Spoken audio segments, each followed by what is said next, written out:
Well, I'm glad that Barry White thinks that we've got it together because I don't think that could be any further from the truth. Welcome in, Ben and Woods, 97.3 The Fan. What a few days it's been, and what is that rule, Ben? Is it Murphy's Law? What could go wrong will go wrong. Correct. Yeah, Murphy's Law. Murphy's Law. I don't know who Murphy is, but he was There it was. Murphy's Law. 100%. I don't know who Murphy was, but he was an unlucky son of a bitch for sure to have that whole law named after him. Welcome in, guys. Ben and Woods, 97.3 The Fan. Today's Thursday, December 19th, which means we are on it's Christmas and holiday extravaganza Eve. And, there's a lot to get done before now and tomorrow. 24 hours from right now, we'll be kicking off the big show, the last show of the year. And this one, I woke up this morning and I thought, oh, yeah, it's the Christmas show today. Nope, that's tomorrow. I haven't known what day of the week it was in 2 weeks. I know, man. I know. So, look, there's a lot. It's a lot. It is drinking from a fire hose, just trying to put out little fires here, little fires there, and don't let it burn.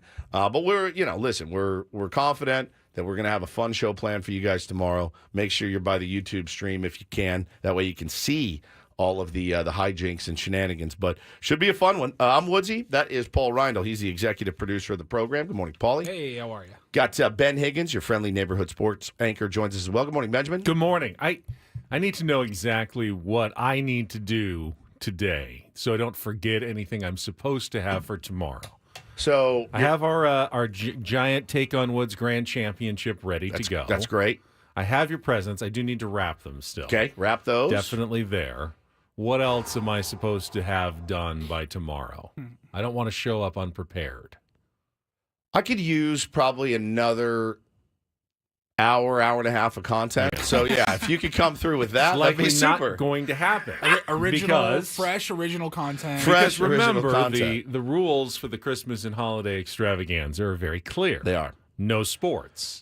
And if you want me to put together sports content, I'm always happy to oblige and come to the table with it. But when it comes to the non-sports content, it's definitely not my wheelhouse. I'll tell you how dire Is he it's just gotten. leaning into that? He is. So that he doesn't have to do any work? Yeah. It's a good bit. I'll tell you how dire it's gotten. You're trying to get people confirmed for the show. You're trying to get content ready, and do we have enough? And it's the age-old question. But it was so dire yesterday. I was talking to Paulie. I go, I know I said I don't want the Padres to make a move until the Christmas and holiday extravaganza is over. But if they happen to pull off some massive trade at 7 o'clock in the morning, I'm not going to be mad at it. I'm not going to be mad at it. We will put a Christmas spin on it. How about this? We will talk about it whilst eating a candy cane, and then it's still the Christmas and holiday extravaganza. It's a symptom of also when you leave in radio to go on vacation. It's like another full-time job. I was here at 4 o'clock this morning cutting commercials that are going to air while we're gone. It's just gnarly. It's gnarly. I had so many different things coming at me yesterday from different ends. Check out this phone call I got yesterday. I hope he's not listening or watching. He might be. One of my best friends in the entire universe. I would say he was my mentor in sales for many years. And he calls me yesterday, and he's getting married. He's 52 years old. He's getting married for the first time. Congratulations. Congrats to him. Very excited for you. That was about a year-long convo. If we're going to go to Mexico, we want you guys to come. No problem. Hannah and I will see you there. Let us know the dates. We'll book it. We'll get it done. Weekend trip. No problem. Then it's gone to, all right, we're going to elope. Great. Even better. I'll send a gift. Fantastic. I'll send you whatever you thought I was going to give you, I'll double it. Because now I don't have to go to a wedding and travel. So whatever, put the biggest thing on your registry. I'll give you $1,000. How about that? I'll give you $1,000 cash to buy myself out of your wedding. All right? Now we're going to elope now. Okay, great. So then he calls me last week. He says, my fiance, all of her friends are taking her to this really cool town in Mexico. And I looked it up and I went, bro, this article is called like the best city in the world. It's some new European-style city in Mexico somewhere. So they're going there. He goes, so you know what that means? We got to start thinking bachelor party. I'm 49 years old. I'm going to be 50 in July. I thought my bachelor party days were over. I really did. And so I go, Yeah, bachelor party. That's cool. Where are you thinking? And he goes, well, I'll tell you where I'm not thinking. I'm not thinking Vegas. I go, oh, thank God. He said, I'm not thinking Nashville. I go, oh, thank God. So he's like, I'd like to go do something, go somewhere I've never been. He's like, I've done Miami. I said, oh, thank God. So what does that leave us? I said, well, Palm Springs is cool. We can rent a big old house, play some golf, do some drinking, whatever. Nah, I've done that. Okay. How about Denver? Go see a show at Red Rocks. There's a lot to do. It's beautiful there. There's a lot of cool bars. Nah, I looked at Red Rocks. There was no concerts. So I get the call yesterday. He's come to a decision.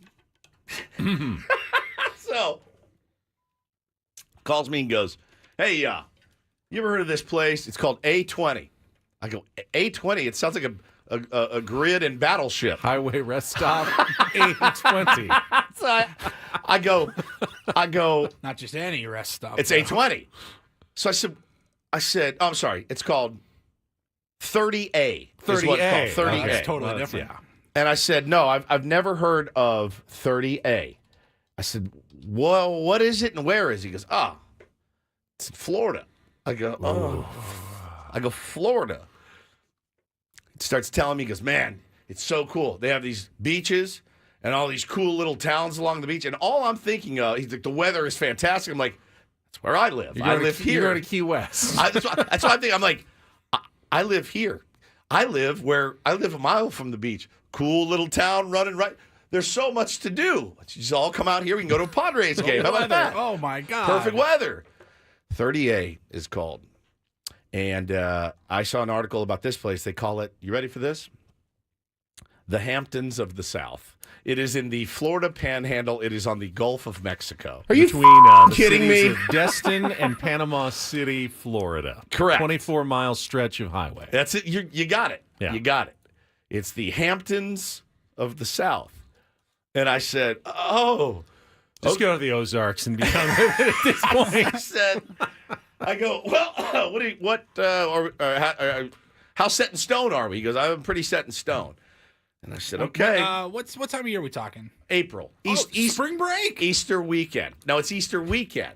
Florida for spring break. So Hannah said, all right, yeah, go ahead. I mean, you should be with your family on Easter. I was like, yeah, you're not religious. Don't pull the religious card now. The kids will be fine. You guys are going on an Easter egg hunt. I'll be flying home on Easter Sunday. Probably not well. And I said, so I'm looking up this place. And he goes, yeah, I found this really cool hotel. It's like $600 a night. I was like, Jesus Christ, dude. Guy's hitting me with, the bill's going to be, my guess, it's going to be like a good solid, like $3 to $4, yeah, $5,000 weekend in A20. Is there any way to go with her to the cool little town in Mexico instead? Seriously. So I go, cool. Thanks for the $4,000 bill. Sean in the chat says 30A is awesome. Is it? You know where else is awesome? Maybe you'll love it. San Diego. San Diego's awesome. So then he hit me with well, you don't have to stay in the same hotel that I stay. Oh. And I'm like, hey. So then it punches my ego, and I'm like, actually, I'm at the Holiday Inn Express down the street. I'll meet you guys in the lobby for dinner. Just text me what time. So then he hits my ego, and I go, maybe I'll even find a nicer hotel than where you stay. Don't worry about me, pal. I'll be there. Branson was booked, huh? Branson. And I go, well, what's the plan? Like, because I can't go on spring break, listen. Sounds like it. I can't go on a bachelor party. He's like, yeah, let's go. Like shots and booze all day. He's like, oh, if you want to play golf, you can. I'm like, what does that mean? I'm going to be out there golfing by myself on your bachelor party? Do you want to play golf? He's like, I don't know. And he's like, oh, we can get a catamaran? I'm like, great. Fantastic. Deep sea fishing? I was like, I just Googled 30A Florida. And one of the first things that popped up was a video.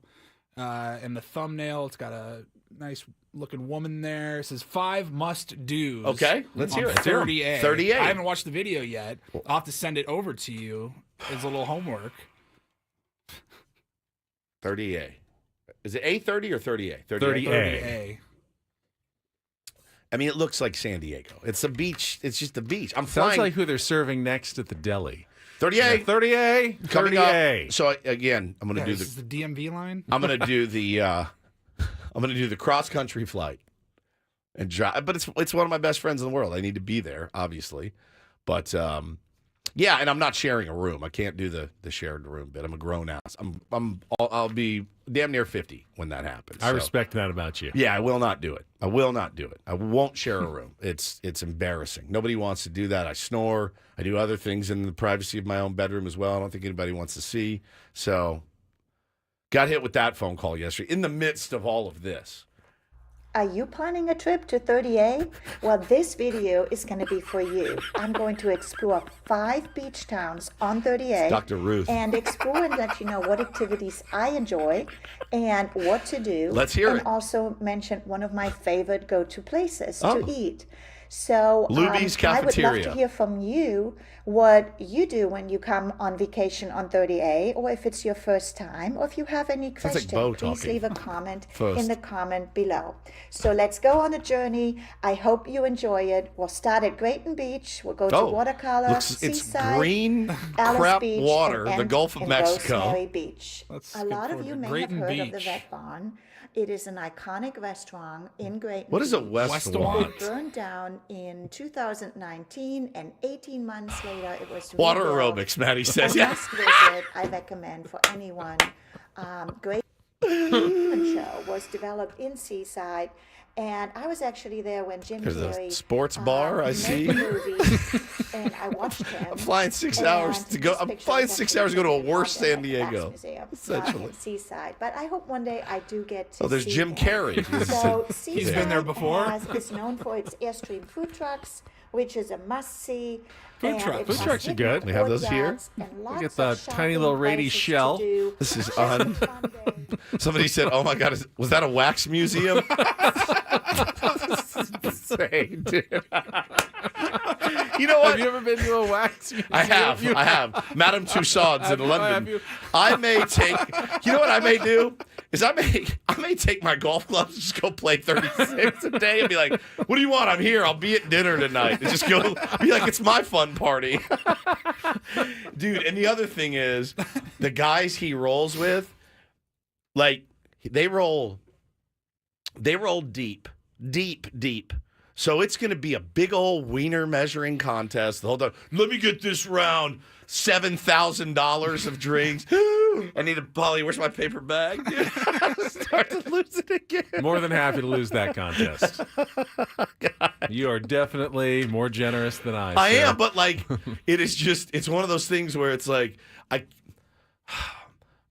when it gets to that, when everyone's like waving their money and their credit cards around, it's just like, oh, what are we doing? Guys, we're all in our 50s here. What are we doing? I go to bed at 7:30. I really do. I go to bed at 7:30 at night. So I got hit with that phone call yesterday. In the midst of all this planning and all these fires popping up, I was like, all right, bro, I'll be at your bachelor party. I could just give you, what if I just gave you $2,500 cash and you called it a day and say that's be half price of the You can trip? hold an auction. Like, how high do I have to go to not go on Yeah. this trip? Yeah. Do I hear 800? 800. Do I hear 1,200? 100%, Do I hear man. 1,600? This is going to be, well, I mean, listen, one thing you do know, you'll get some good content out of it for sure. There's no doubt about that. I can already tell you it's going to be an S show of epic proportions. So, yeah, I'm excited about tomorrow. I'm ready to get it going. We do have a lot of good stuff already in the can with more to come. So it should be a fun one. Happy Easter, Woods. It's gonna be a good one. Yeah. All right, we'll take a quick time out. We'll come back, set the menu for what we got here on a Thursday. A couple of guests on the program, and then we are off and running. It is the last regular show of the year, penultimate show for Ben and Woods in 2024. Kelly's got traffic, then we'll be right back here on San Diego's #1 sports station, 97.3 The Fan.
Hamul Casino. Fun above all else.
I do feel a little bad in case your friend was listening to that segment that we poured a little cold water on his I don't. his fun plans to 30A in Florida. We're very snobbish about really anywhere else. When you live in San Diego, It's tough. it's honestly, it may be one of our worst collective qualities. We turn our noses up at just about everywhere.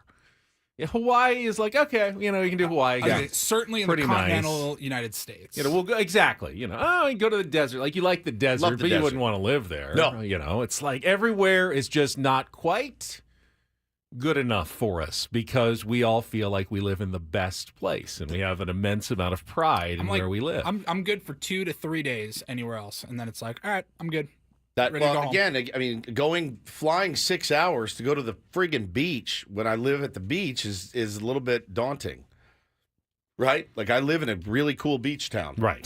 So I mean, you'll do the same for Hawaii a little bit. it's different. Feels different enough. Way different. Way different. It's Except way continental different. U.S. Yeah. It's flying 6 hours though. There's a peace that I attain when I'm in Hawaii that I don't have here. I just don't have it. It doesn't exist in me. But there's a peace there that I long for. And, I don't know that I'm going to find it in 30A, Florida, in the Panhandle, swimming in the Gulf of Mexico, which Paulie's informed me there's a tremendous amount of sharks in there as well. So now I'm out of the water. So hopefully the golf courses are nice. Hopefully the weather's good. Well, they do have alligators on the golf courses as well down there. So Fantastic. you got to be And careful. Florida man, everywhere. Everywhere I go. So hopefully I make it back. All right, befriend a Florida man. Oh, I will. So that we have Get some content? a correspondent All right. whenever we need it on the show. Like I saw the pictures of it, and I'm looking at it going, Really? Nate says, don't forget the humidity. Yeah. The Hamptons of the South, settle down. All right, settle down. The Hamptons of the South. We'd probably turn our nose up at the actual Hamptons. Yes, though, because 100%. we have no desire. We live in San Diego. We turn our nose up at Orange County. We are the ultimate residential snobs where we live. Proud of it. I get it now after 15 and that's years almost here, I get true of everyone. Yeah, there's the everything's too expensive crowd. I get that, and everything is too expensive. But given everything being equal, there's very few people who wouldn't want to live here. Correct. Right? Correct. You know, if you had as much money in the world, this is the place where a lot of people would just choose to live. You're not We're wrong. lucky. We're blessed. Best in the world. Blessed to be here. All right, here's what we got coming up on the program today. Some baseball talk here in our first hour. Interesting. We had a superstar player nix a trade yesterday. Seen that before. Which is kind of an interesting development in the offseason. We'll talk about Nolan Arenado. Again, all of our Padre talk is still kind of speculation. So our friends... minus the kind of. It's literal speculation. I saw our friends at Cespedes Family Barbecue doing some speculation. They thought Max Scherzer might be a fit with the San Diego Padres. In the year, in 2025, 14? Next year. Yeah. No, they're thinking he could be great 1 year rental. It could fit with the Padres. At $36 million or whatever he's going to command. Cool. Yeah. And we can talk about some of the future things you'd like your San Diego Padres to do. Literally anything at this point. Well, I mean, not necessarily adding players this offseason, but Paulie brings up in our rundown the Jackson Merrill extension. It's something that I feel like everybody in the organization wants, from AJ Preller all the way to Jackson Merrill. But is it even possible to do right now, given the luxury tax levels and what you're trying to do? Not even today, but like next year, or after the next 2 seasons. I think what's the light at the end of the tunnel for the Padres and their financial situation? They don't have a TV deal on the horizon, do they? I mean, Major League Baseball they're working on something to help those teams. And Ben had a good idea off the air the other day. We talked about this a little bit, and we can share that with you. You got guys coming off the books, eventually here in a couple of years, and we'll free up some money. But you're going to add pieces as well. It's a dance, to be sure. It's a dance that they have to do in the front office right now. But boy, you'd hate to let any momentum slip away. You'd hate to burn another year of Manny's prime, Tatis's prime, et cetera. Like, you got to kind of keep striking while the iron's hot, or at least trying. 7 o'clock hour. Should be some fun stuff. We've got another holiday edition of Real or Fake. Chance to qualify for that trip to Las Vegas without having to take on Woods in any musical trivia. We'll do that around 7:10. Doug Gottlieb is already back, and don't do this. It's a week for him. It's only been a couple of days. And, he's crushing it right once now. Again, returning to the segment. Yeah, he's had a rough one this week for sure. And we'll continue our Ben and Woods Wrapped. We are all the way up to the month of November. It was just, a couple of weeks ago. And one of our most fun moments from the 11th month of the year as we counted down some of our favorites from 2024 before our last show of the year tomorrow. Now, in the second half of the show, actually have a couple of guests, including at 8:35.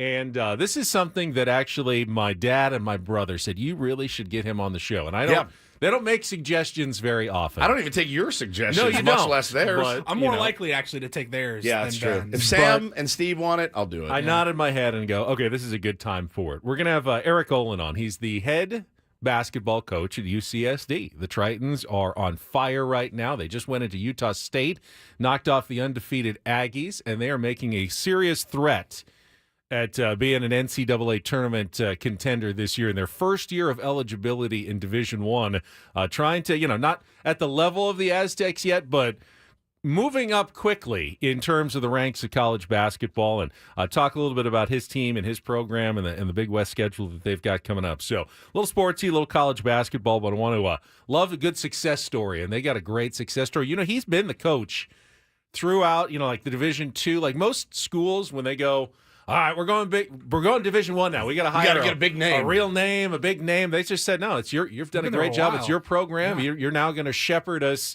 from Division II to Division I, and that means you got to find even better recruits that are going to compete at this level, and he's done a fantastic job so far. They So. definitely deserve their flowers from us and everybody out there right now. And then the 9 o'clock hour, we've got Randall Report. We've got our football threesome, last one of the year for us, looking ahead to the weekend as we get, what are we down to, 3 games left in the NFL season, I believe. Yeah. Wow. 3 weeks left in the regular season before the playoffs are here.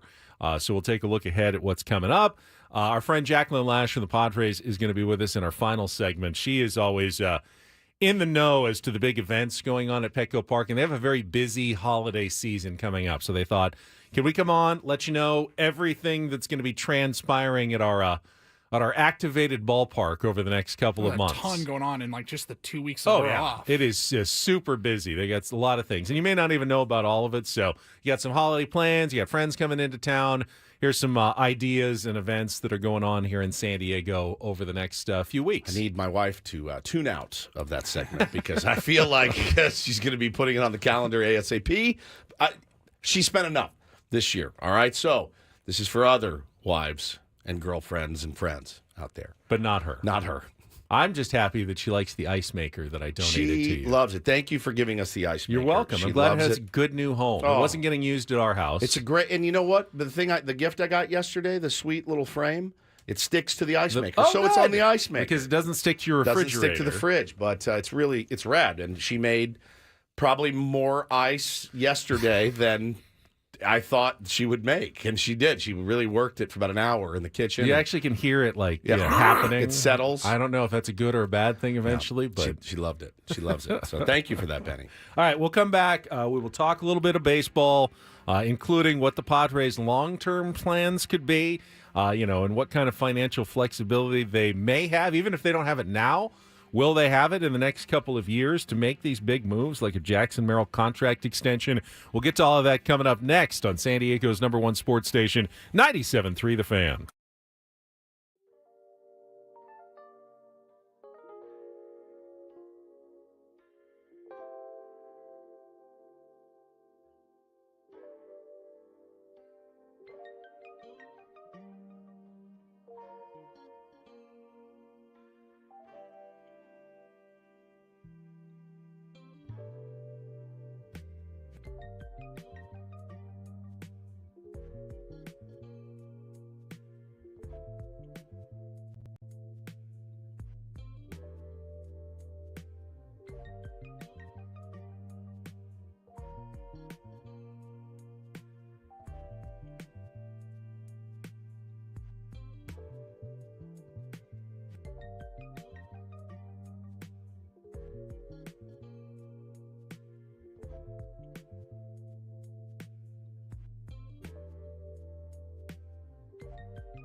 I always tend to be the optimist of the trio. Well, it kind of goes me, Paulie, and then Woods. You're more of the pessimist. I'm just realist. Realist. Fine. I prefer that. I'm not a pessimistic person. I love this team. No, I agree with you. I root hard, and I'm not a doomer by any stretch. I'm more of like, let's give them a chance to figure it out. Yeah, but I don't think you're like thinking something big is happening momentarily. I think there was a time maybe 3 weeks ago I had just a little bit of a spark of like, could they go out and do something?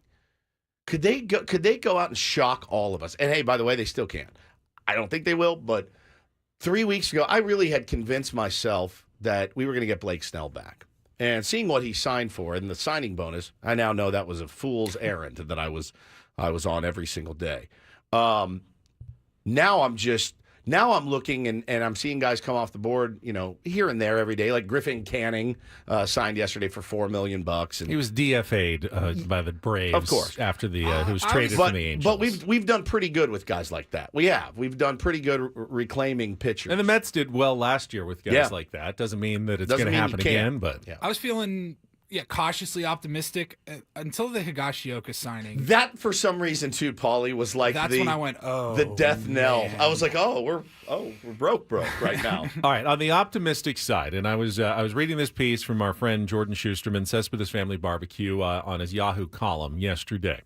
He notes that there are still 200 free agents left on the market. Yep. There's only 30 teams. Yeah. Now, some of those guys are way low level, but he said even 33 of their top 50, they rank their top 50 free agents. Yep. 33 of them are still available. That's so good. Only 17 have signed. That means there's one top 50 free agent or more for every team Sure. out there still available. And while you say, well, it's going to be the big money teams that sign them all, remember, big money teams have already signed a lot of those guys. They have. They don't have room to sign everybody. You got roster limits. The price tag is going to come down on some of these players as the offseason goes on. And there's still a lot of guys out there. It is a fairly target-rich environment when it comes to free agency this offseason. Now, so far, the price tags have been exorbitant, higher than even the experts were predicting. And that has not just kept the Padres out of the market. It's kept a lot of teams out of the market because of how high the price tag has been. But that can't go on all off season. It just can't. I feel like, and we get to this point. We do. Seemingly every off season, we get to that point where it's all the GMs. It's almost, I'm not saying that they're colluding, right? But it feels like everyone just goes, let's let this market settle down a little bit. This pot is overflowing right now. And let's let it simmer down a little bit. And listen, in any negotiation, Ben, if you're the GM of a team that has some needs, you want some desperate guys that are like, hey, man, I'd be a perfect example of a free agent. I would be the guy that says, Pirates made me an offer. Oh, good. Now I know where I'm going to spring training. My family said I got to get this going. Nick Martinez. You would be the guy that's like, I'm going to wait it out and see. I don't have the stomach for it. I don't. And so you need to create a little desperation in the free agents. And I think, hey, if that's the plan, we are working that plan spectacularly right now. So according to Jordan, and he wrote about 5 guys that he feels like have not been talked about that much, as all these other guys have been signing. 5 guys that it's been pretty quiet for so far. And the first one he wrote about was Jurickson Profar. Yeah, very quiet. There has not been a lot of talk, and went through some of the teams, went through Jurickson's numbers, which, of course, we all know his story. Best season of his career last year by far. I saw a stat I didn't even know. I knew he was really, really good in clutch situations last year, like late and close. He wasn't just the best in the league at it last year. He was the best all time, they said. In the added WOBA in late and clutch situations. The best season in baseball history in coming through in the clutch. Jeez. Probably not going to be able to repeat that. That is not something that you expect year after year. But, 24 home runs was a career high, 139 WRC plus. And it was all basically backed up by the numbers. The hard hit rate, the WOBA was right with his xWOBA. So it wasn't BABIP. It wasn't really luck. It's not luck, yeah. He had a really good season last year, which, he would think is going to drive up his market and his numbers. But we haven't really heard much outside of, a little bit of speculation of where Jurickson's going to go. And it's hard, man, because if you're a baseball player, you're like, no. Look at my whole season, right? I want my whole season judged. He did not have a great second half. I mean, his numbers are probably pretty heavily skewed from the first half. But think about how good he had to be in the first half to carry that for an entire season and to have really good numbers like that at the end of the year. And in the second half, when he did come through, it usually was in the clutch, at least. So, exactly. Jordan writes about the teams that he thinks would still be a good fit. Yankees, they're still looking for outfield help, although they did. They picked up. They lost Verdugo, but they replaced him with who the hell they just signed? He mentioned the Braves, although the Braves just signed Brian De La Cruz. But they've got Acuna at some point coming back. He won't be ready at the start of the season, though. Toronto keeps trying to add people. Bellinger. They signed Bellinger. Yeah, they just traded for Cody Bellinger. Bellinger, Judge, and I think they still need a left fielder in New York. He mentioned the Houston Astros. Their lineup could use some offense after trading Kyle Tucker. He says a return to San Diego still feels like the most likely outcome. Just waiting him out then for Profar. Just waiting out the price, I guess. I don't know if I 100% agree with that, but that is at least the prevailing thought of someone out there. He goes on, talks about Gleyber Torres. Talks about Jock Peterson. He thinks probably going back to the Arizona Diamondbacks eventually. He mentioned Kenley Jansen in relievers. And then Max Scherzer, who one of the teams he thought would be a good fit for Scherzer is the San Diego Padres. And I was really torn about this because, Max Scherzer has made his money. That 3-year deal he signed, 3 years ago with the Mets, the first really big Steve Cohen deal, didn't totally work out, although he got traded, won a World Series in the middle of it with the Texas Rangers, and then had an injury-plagued season last year. He's 40 years old. If you could get Max Scherzer on a 1-year deal where he goes, I just want to play one more year, see if I can contribute, try to win a World Series. I don't need a ton of money for it. I just want to find a good place to go to. Perfect I'm not fit, saying then. he's not going to sign for, $1 million, No. but if you can find, that's the kind of guy that he might have one more season left in the tank. Well, he was, like you said, very injury prone last year. Yeah, he was. 2023 nine starts. 2023 though, 13-6, a 3.77, 27 starts for. That was when he got traded mid-season from the Mets to the Rangers. Yeah, I mean, And then only appeared in 9 games last year. if they get him, I'm not mad at it. It just we say it all the time, and I do believe it. There's no bad 1-year deals. It's a 1-year deal. I mean, what's murdered this team is 12-year deals, 13-year deals, 10-year deals. That's what's put this team in a crunch. And you're gonna. If you put Max Scherzer in the rotation and he's healthy, great. I will run him out there in my 3 or my 4 every day, and no problem with it. Now, he can't be a 1-year, $27 million deal. It just can't. Of course not. You don't have that money. You could spread But that money around. I just don't see anyone What's- doing that for him this I don't this really offseason. either. What's the lowest he would go, or what's the highest the Padres I would go? think- 5, 10? I was I gonna don't say know. 10. I feel like, is there no reason why he wouldn't go pretty low? Again, he just made $130 million the last 3 years. It can't really be about Ego. the money. It doesn't work that way, though, man. He'll get some Ego. offers. He's a but $30 million a year pitcher. He's like, I'm not cutting it in a third. 2.5 for Right. one more year. I mean, how old is he? 40? 40. 40.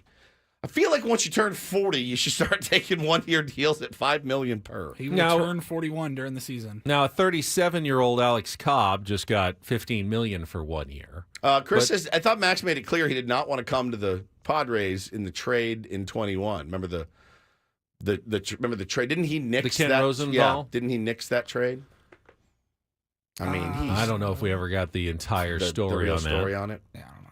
I don't think he had anything negative to say about San Diego or anything like that. But I mean, I mean, that team was on a. Oh, yeah. They're Even the with tank. their. I think he was just like frustrated because I thought he was going to San yeah, I Diego. think so. And then he went Yeah. to the Dodgers, And right? then, yeah. Yeah. So I mean, with Trey Turner. didn't work out well there for him either. Really, didn't pitch all that well for them, and kind of abandoned them in the playoffs. So look, does it pump my nads? No, it doesn't. It doesn't.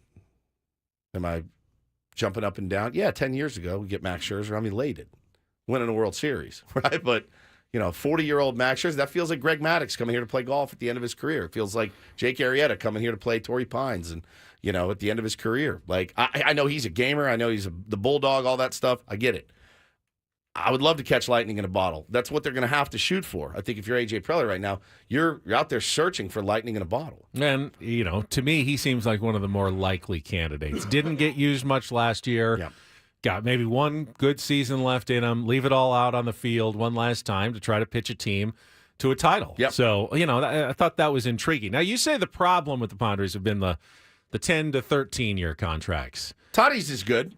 Yeah, I agree. Tatis is good. Some of those long-term contracts haven't gotten bad necessarily yet, but they're coming. It's coming. Was one of the biggest mistakes of last year, though, not signing one of those 10 to 13-year contracts when you had the chance. And I want to talk about the Jackson Merrill long-term future right after a check of traffic here on 97.3 The Fan. From the 97.3 The Fan Traffic Center, here's Kelly Danick. Traffic is sponsored by Scratchers from the California Lottery. Give the gift of play this holiday. Guys, you're going to find some lanes blocked on southbound 163 at the South 805 connector, all due to a crash involving a couple vehicles. So give yourself a little extra time there. Also, collision clearing on the Coronado Bridge heading over to the island just past the 5. And a big rig fire in the East County, westbound 8 before Lake Jennings Park. They're saying all lanes are blocked there. So, if you know anyone heading out from the East County, westbound 8 before Lake Jennings, good chance they are going to be delayed. If you're looking for the perfect gift, gift scratchers from the California Lottery with so many to choose from, you're sure to find the right gift for anyone on your list. Give the gift of scratchers from the California Lottery. A little play can make your day. I'm Kelly Danick with Ben and Wood, San Diego's #1 sports station, 97.3 The Fan. I think we can pretty much all agree. Everybody loves Jackson Merrill. Yes. The organization, Other teams. teammates, Yeah. other teams, Hi, fans. this is Jackson Merrill. What an incredible rookie season. What an incredible kid he is, and what he did last year. But the Padres are now in a weird situation with Jackson Merrill. As he goes into his second season, what are the potential outcomes? Well, have a sophomore slump. No, Some don't even guys say it. Some guys do, but none of us want that. No. He could put together numbers similar to last year, which would be fantastic. Yep. He could get better. In his second year as he gets more experience in the league, gets more familiar with pitchers, and take another step forward. Already seen him grinding in the gym the off season. I snoop around all their Instagrams. I want to make sure everyone's working, and he's working. He gets a check. You got to hold them accountable. I got to hold. training. Yes, exactly. Hey, I saw you in there grinding. Check. All of those outcomes, though, come with potential pitfalls for the San Diego Padres. Obviously, if he takes a step back, then you're going, oh, do we really have what we thought we had? What are we going to do? Right. Maybe we could sign him to an extension now, but now we've got some doubts after he just had a rough second season. What went wrong with Jackson Merrill? I don't think that's going to happen, but that's an It's happened outcome. before. If he goes the other way and stays the same or gets even better, and he already picked up MVP votes last year. All right, so now you have a guy after 2 seasons who is finished, in the MVP voting twice, maybe even in the top 3 in the MVP voting next year. Now you've got a situation where he is 2 out of his 6 years of control are up. So he's starting to at least see that light at the end of the tunnel that is free agency and realizing we just saw what Juan Soto got after putting together 6 incredible seasons to start his career. Like for any, I won't say good, but any great outfielder from here on out for the foreseeable future, like that's the starting number. Not the starting number. No, that's what you aspire to. But that's the bar. That's what you aspire And you're to. like, all right, well, Jesus, if Soto's getting 760 and Merrill puts up MVP votes in first 3 years, you're like, he's looking at least 400. I can get 4. Yeah, I was just going to say, I can get 4. It's boy. crazy. It's crazy. Well, listen, Ben, I think the Padres were on exactly what you're on right now, because I got a text this morning from a source, a trusted source, that said that they actually tried to extend him last year before the season started. Before he had played a single game in his Major League Baseball career. Yeah, and I've got the text right here, but it's very accurate. So they tried to do what the Brewers did with Jackson Chourio. Remember, Jackson Chourio signed an 8-year, $82 million contract with the Brewers. Now, that only eats 2 years of free agency up for Jackson Chourio. But that's looking at this moment like a fairly wise deal based on the really good season that Jackson Chourio ended up putting together in Milwaukee. So they'll phenomenal production. So they'll pay a little extra, like $10 million a year for the next 5, but they could be saving $30 to $50 to $70 million in those last couple of years just on signing that deal alone. Yeah, I trust this source a lot, and he said the offer was made and Jackson turned it down. I mean, again, like you've got to figure it had to be something similar, maybe to that Jackson Chourio deal. Sure. Maybe they were even going longer. I mean, again, incredible foresight from that young man to believe in himself that much to say. I mean, isn't the obvious move to be like, oh my God, that's more money I ever thought I would make playing this kid's game. I could be a bust. I mean, you have to think that I'm moving to a new position. I've never played in the big leagues, and they're going to offer me this much money. What was it? What was the total number for him? Like 80? 82 for 82. Jackson Chourio. How do you turn? He didn't. He didn't turn it down. But Jackson Merrill did. That's what I'm saying. Like the huge stones to just say, nah, man, I think I can do it. It's essentially, everyone's seen the game show, Deal or No Deal. Yeah. And you've got, the cases are out there.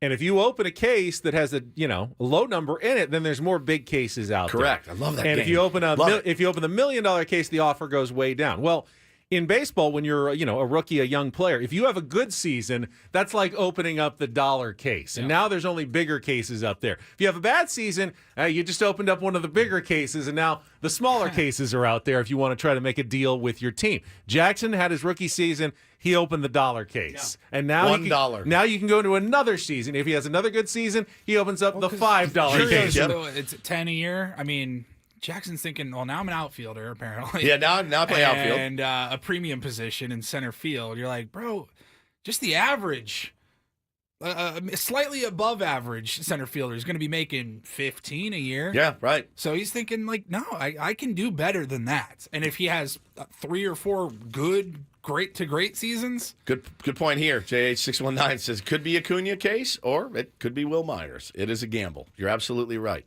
I see a different player Nothing against Will, but I see a different player. Will was making 16 or 20 a year. Yeah, But that was big money back then. It was. I see a different player in Jackson Merrill and Will Myers. I see different types of players. Some similarities, certainly, but I'd see a little bit different makeup, you know? All right, we haven't gotten to the Nolan Arenado news from yesterday. We'll talk about that and play a little real or fake when we come back next here on 97.3 The Fan.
Woods, what's the point of getting a no-trade clause in your contract if you're not going to use it? Can't use it, man. That apparently is the philosophy of Nolan Arenado, who decided to invoke his no-trade clause yesterday when the St. Louis Cardinals had negotiated a deal to send him to the Houston Astros. This all reported by ESPN. The Astros were not one of the teams on his list of clubs where he'd be willing to accept a trade. And remember, the San Diego Padres are on that list. They are. The Astros, though, were not, despite their recent history of success. And Arenado said no. Now, reportedly, Arenado said it's not like an all-time definite no. It's just a no for now. And he wants to see how the offseason plays out and whether or not the Cardinals can come up with another potential deal that he might like. And Is it just a no to the Astros? it's no. It's just a no to right now. And he may even eventually say yes to the Astros, according to the reporting. You know, if he likes what the Astros end up doing in the offseason, he doesn't see any better places to go. Remember, his other alternative, of course, is just remaining with the St. Louis Cardinals, a team that is in, not a great spot going into next year. They have the same kind of some TV issues just like some of the other clubs, and they are pretty much going some austerity. They're not signing any big free agents. They're looking for kind of more of the hard reset, getting rid of contracts. And for a veteran like Nolan Arenado, even though he may be one of their biggest problems, it's not a lot of fun for him to stick around on a rebuilding team late in your career. Yeah, be terrible. As opposed to going to a team that's, fighting to go to the playoffs and hopefully win a World Series, which even though the Astros have also made some, moves that don't seem like they're going to help them, they're better off than the St. Louis Cardinals going into 2025. I agree, and let's credit the brilliant reporting of Katie Wu, Ben, who is the one that is giving all of us this information, her reporting in The Athletic yesterday. And she says this, from the Cardinals side, the trade with Houston would have been ideal, especially from a financial standpoint, which is what they're aiming for in St. Louis right now. The Astros would have footed the majority of Arenado's salary, which also includes $22 million combined of deferred money and remaining salary owed by the Rockies. That brings Arenado's present-day value to just over $60 million. And, the Astros were willing to take on nearly $45 million of that salary to put Arenado at third base. So, the Cardinals are, and Mozeliak has been open about wanting to trade Nolan Arenado. I mean, he's pretty said it. He's pretty much said it. We're looking to move him, and it's just one. It's not a secret at all. I'm assuming that if the Astros were willing to accept that much salary, that they weren't giving much back to the Cardinals in exchange. Low-level prospect. Sure. But I don't understand if you're willing to take on that much money. Close to $60 million in commitments. Why wouldn't you just re-sign Alex Bregman then? He wants 30 a year or something. 30 a year? He wants 28, 30 million bucks All a right. year. I mean, we're talking about more money, but they just don't seem to be that big of a fan of continuity at the Houston Astros. Brandon says cease for Arenado and prospects. No, they won't do it. The Cardinals do not want to add even $17 million of Dylan Cease's salary.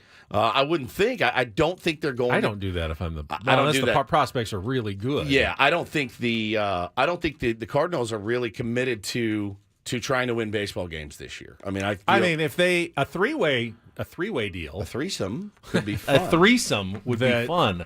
That lands the Cardinals what they're getting. Yes. Cease goes to somewhere that really needs a starting pitcher, and the Padres get both Arenado and prospects from two different organizations. Is there, AJ Preller certainly has the creativity to pull off something like that. Yep. It's just much harder to match up when you're talking about multiple organizations and trying to make a deal. And so much money exchanging hands, of course, as well. And it's again, creativity. I'm waiting. I know AJ's creative. We just want to see. He's not looking to give away Dylan Cease. I can promise you that. No, he's probably okay with just keeping him and running him out there every fifth day for 180 innings this year. He's willing and to maybe more. He's willing to talk because he might be able to solve certain issues by trading Dylan Cease, but he's not giving him away. AJ Preller values Dylan Cease tremendously. So any offer is going to have to be one that is very appealing to the San Diego Padres to make that deal. Yeah, I was pretty surprised when I saw that yesterday.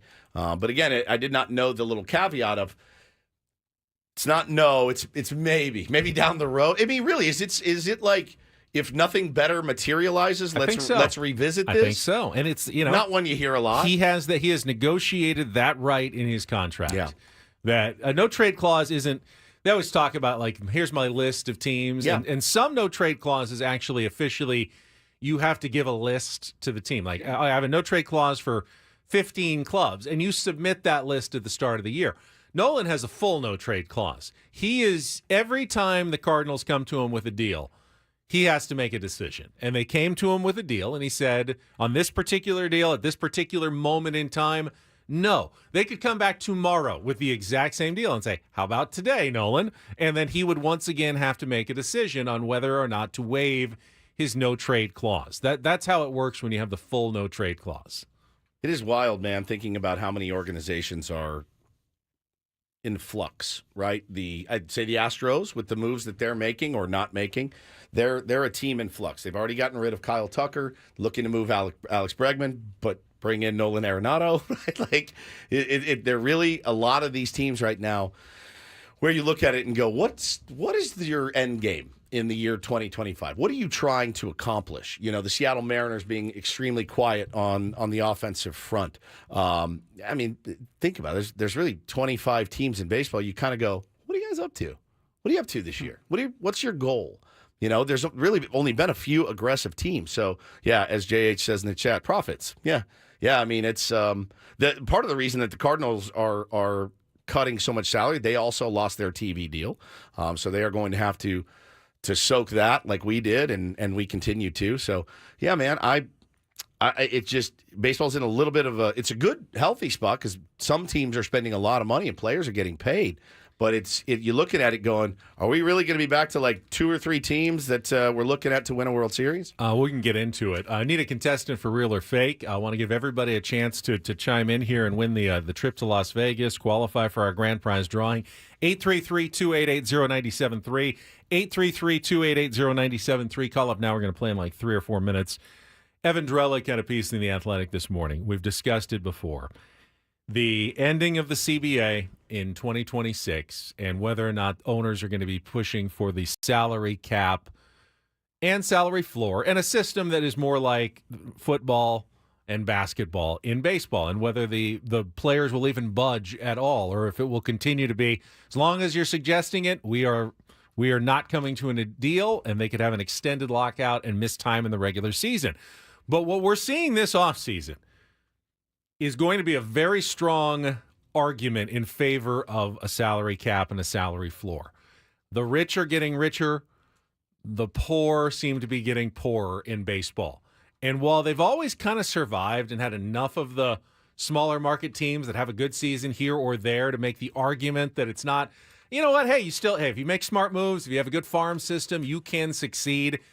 It's certainly feeling less and less possible as you go forward when you're competing against the Dodgers and the Mets and the big spenders, and then there's everybody else that you're just playing a different offseason game, at least, than the ones that the big money teams are playing. Yeah, and we were talking to somebody recently on the show. I can't remember who it was. It might have been Eno Saris. And, I think people will point to parity. Well, look how many different World Series winners they've had. And then he said, yeah, but if you go back 20, 25 years, only like one or two has been below 10th in payroll. Yes, there are a lot of winners because you do need to be extremely lucky in the postseason, but it's the ones where the outliers that have a low payroll that actually win, those Royals teams. And I'll reiterate what I've said before.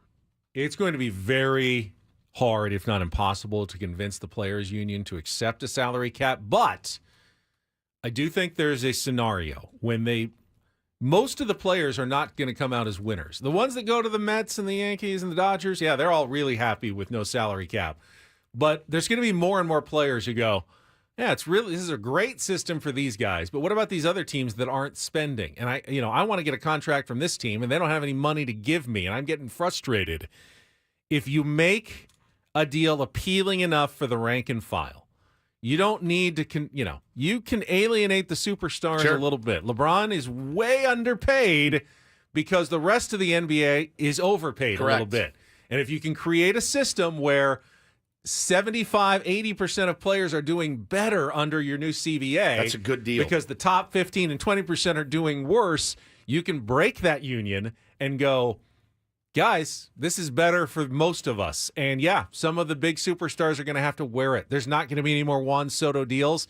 I would think that there are a lot of players who go, say, okay, fine. Yeah. I was never getting a Juan Soto deal anyway. Right. I want to get that mid-level veteran exception for $15 million when I was going to make $6 million. Well, I mean, I think this you year did instead. it. I think you did it on a Real or Fake. People with $50 million In NBA basketball, contracts. yes. I'm like, I've never heard of this person. I've never heard. There's a lot fewer players. That's the way they're going to get it. They're going to have to overpay for the rank and file players to cap the hundreds and hundreds of millions they're having to give to the Juan Sotos and Shohei Ohtanis of the world. Yep.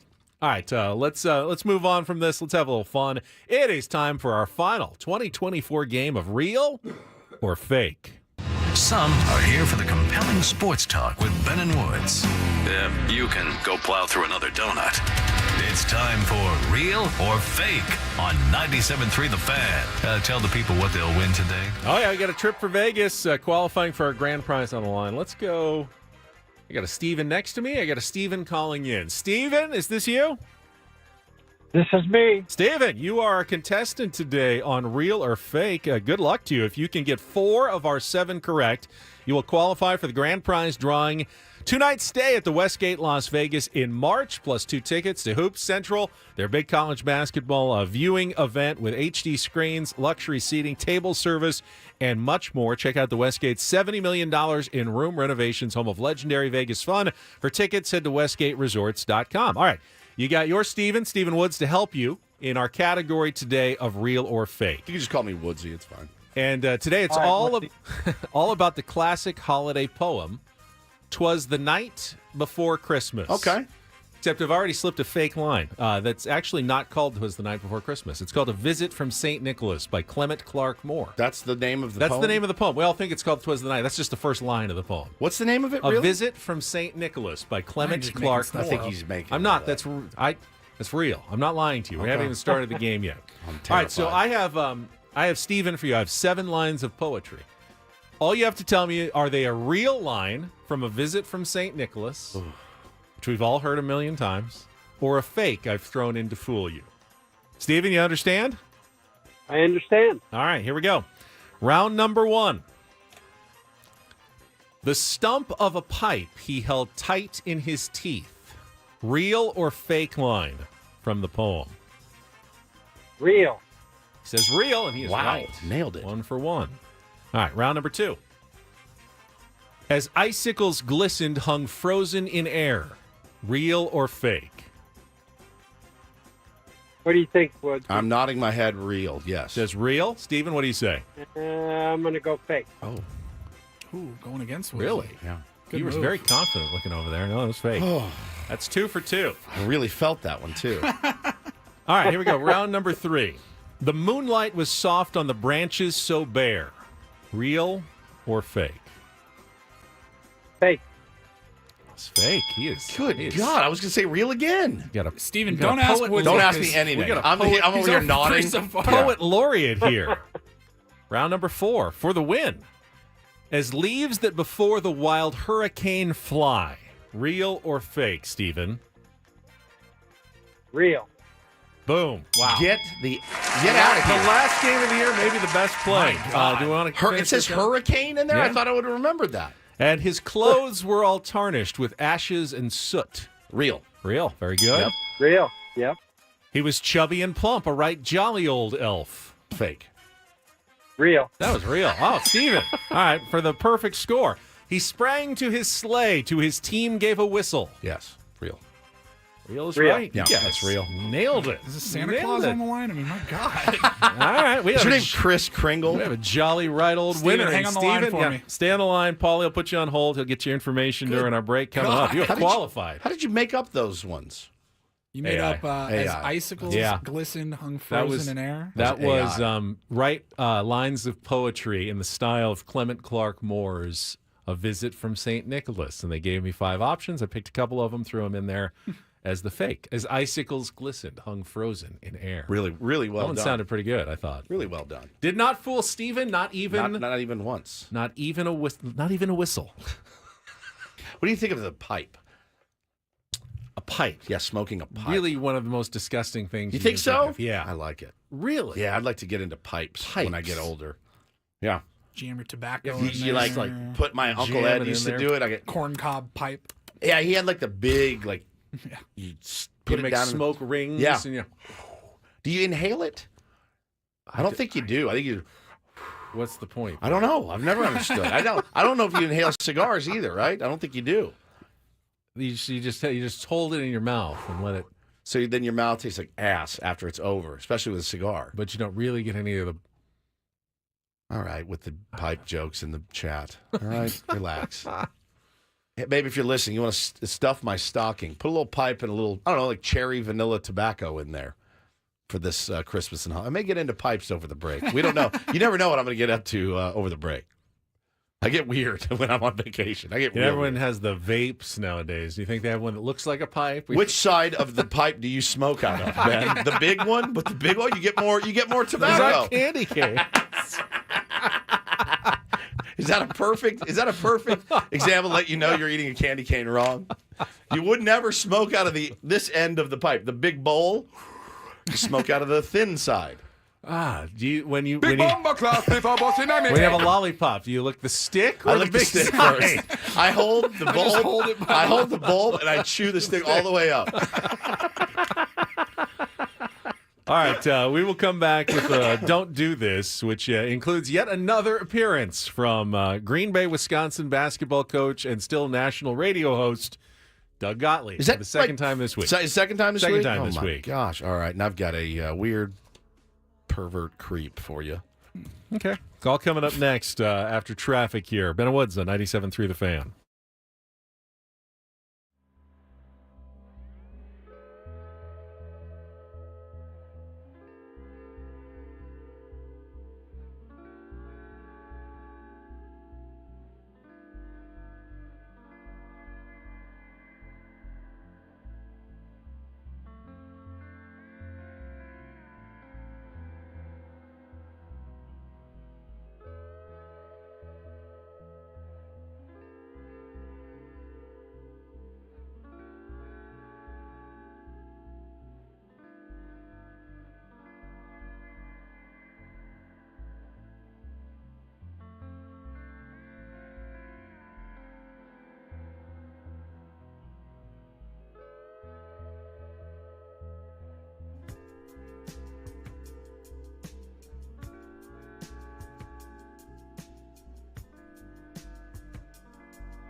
Hamul Casino.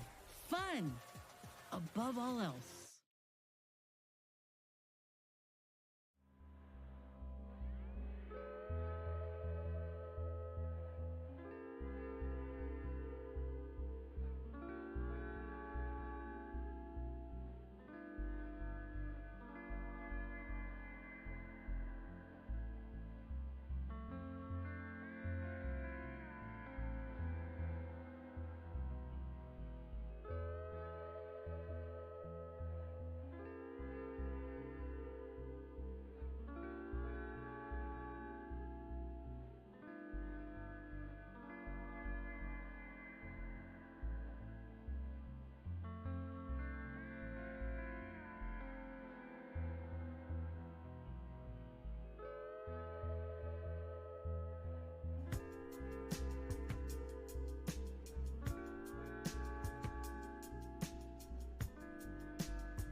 People in our chat still amazed by the performance of Steve in Spring Valley in Real or That Fake. was incredible. Incredible. And Paulie found out as he was getting his information during the break. Now, this was not set up at all, but Steve said, You did not say the category before No, people called in. he didn't know. He was already on the air by the time I revealed today's category about the Clement Clark poem classic, "'Twas the Night Before Christmas," which is actually called "A Visit from St. Nicholas." And Steve said, yeah, for my kids, I actually have that whole poem memorized. He knew every single line. So he was easily able to discern the reals from the fakes. I said, after you told me that, I said, that's just good parenting. And then I thought for a second, I go, good parenting, but unnecessary. I don't think your kids are going to call you a hack. If Eyewash?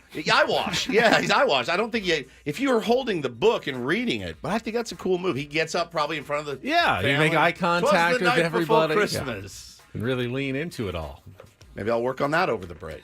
Maybe I'll work on it for tomorrow's show. You just do cue cards in the back. In the background. You know, Yep. Someone holding them up for you. But All right, you well get us- done by Steve. You get us started. All right, I will get us started today with Doug Gottlieb, former boss of our boss, Adam Klug, who used to work for the Doug Gottlieb Show, which Hey, everyone was wondering, how is it going to work? He's going to coach a college basketball D1 team, Wisconsin Green Bay, but continue to be national radio host daily.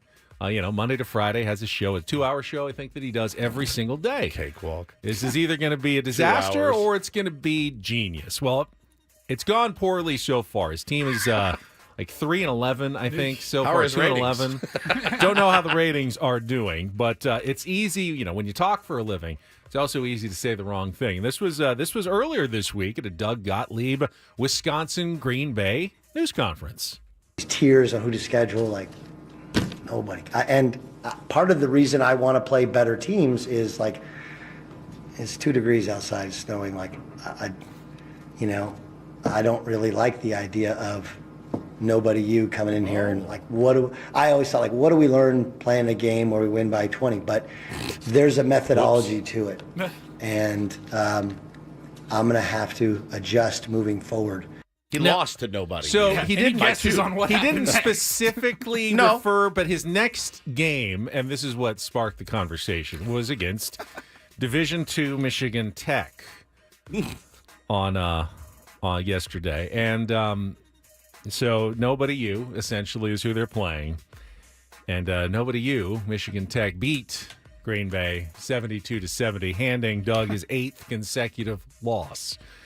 Got to eat those words pretty quickly when you talk about needing to schedule better teams. Like, the schedule is not good. There's too many bad teams on it, like Michigan Tech, essentially, and you don't even beat them. I mean, again, not only that, but you said you were going to win by 20. Like, what's it really teach us if we beat a team like Michigan Tech? They did have a by 13-point lead in the second half before blowing it. Oh, my God. Losing it.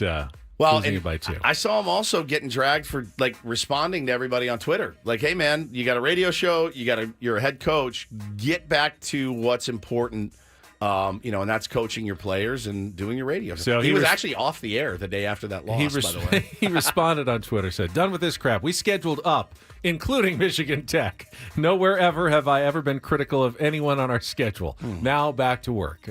Some might disagree with that. I would disagree. I mean, you said it. We heard it. Yeah. It's out there. He didn't specifically say Michigan Tech was Nobody U, but if you have Nobody U's on your schedule, who are you referring Correct. to? All of if them, not right? Michigan Tech. This was a crazy story that has finally come to the light of day. There was a guy that worked at ESPN, Ben. His name was Lee Fitting. And he worked on College Game Day, and he up and quit, essentially. He was accused of making comments objectifying women, criticizing their physical appearance, and making crude jokes, some sexual in nature, in the workplace during his time at ESPN. So he actually left abruptly in 2023. Now the report has come out, and I'm reading the report going, does this... I mean, I'm not going to ask if it really happens. I know it really happens. It's hard for me to wrap my head around some of the things that he was accused of saying, Ben. They sat in a meeting one time, and a woman walked in, and he said, "Hey, I've got a seat for you right here." Oh. And he's patting his lap during a production meeting. That, obviously, you can't do. "I got a seat for you right here."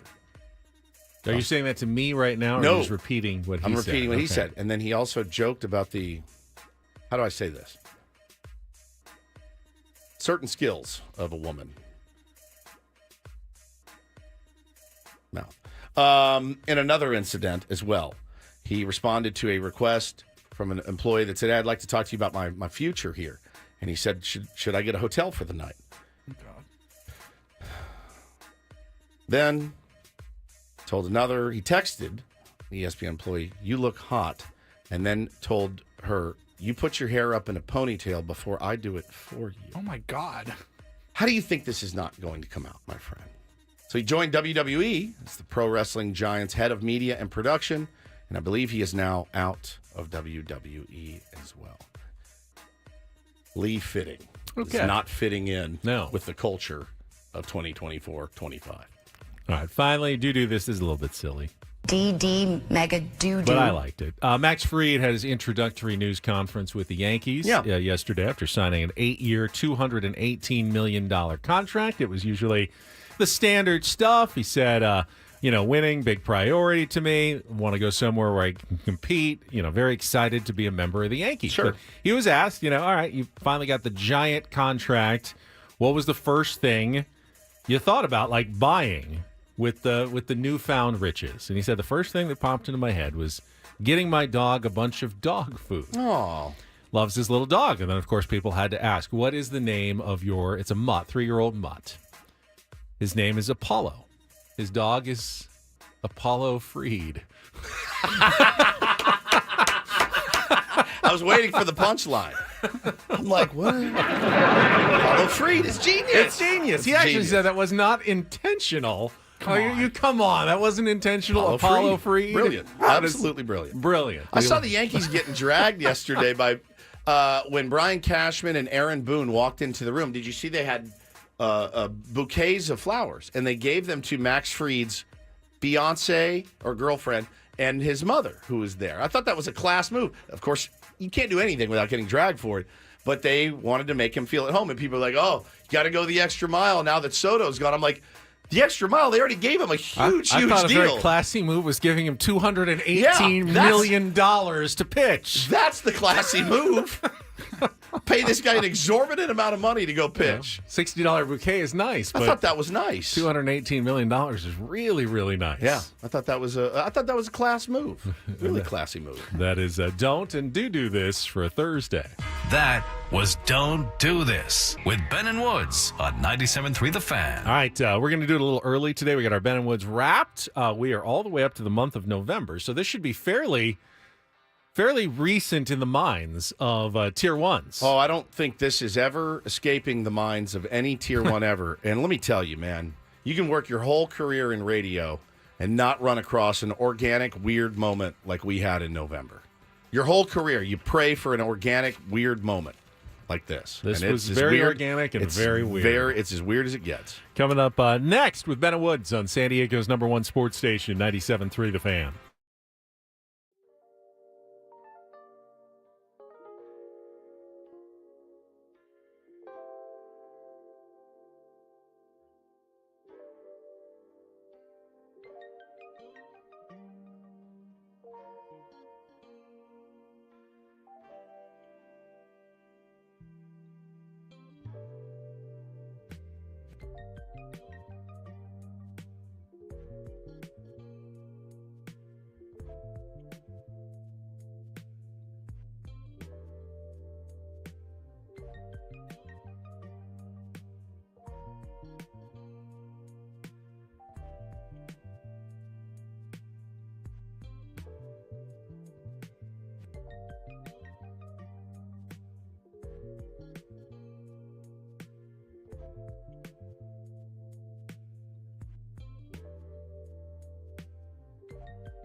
Not sure why, but I had the LA Bowl on yesterday. It wasn't a ton else going on in sports, and I always have something on my TV when I'm at work. We know. But I wasn't paying that close attention. It was UNLV taking on Cal. The not paying close attention. Fine. To the game, because I was paying more attention to my work, as I know I should be most of the time. Sorry. And, I get it. The stakes seem to be going down and down now that there's the playoffs and, those bowl games are just kind of a fun distraction.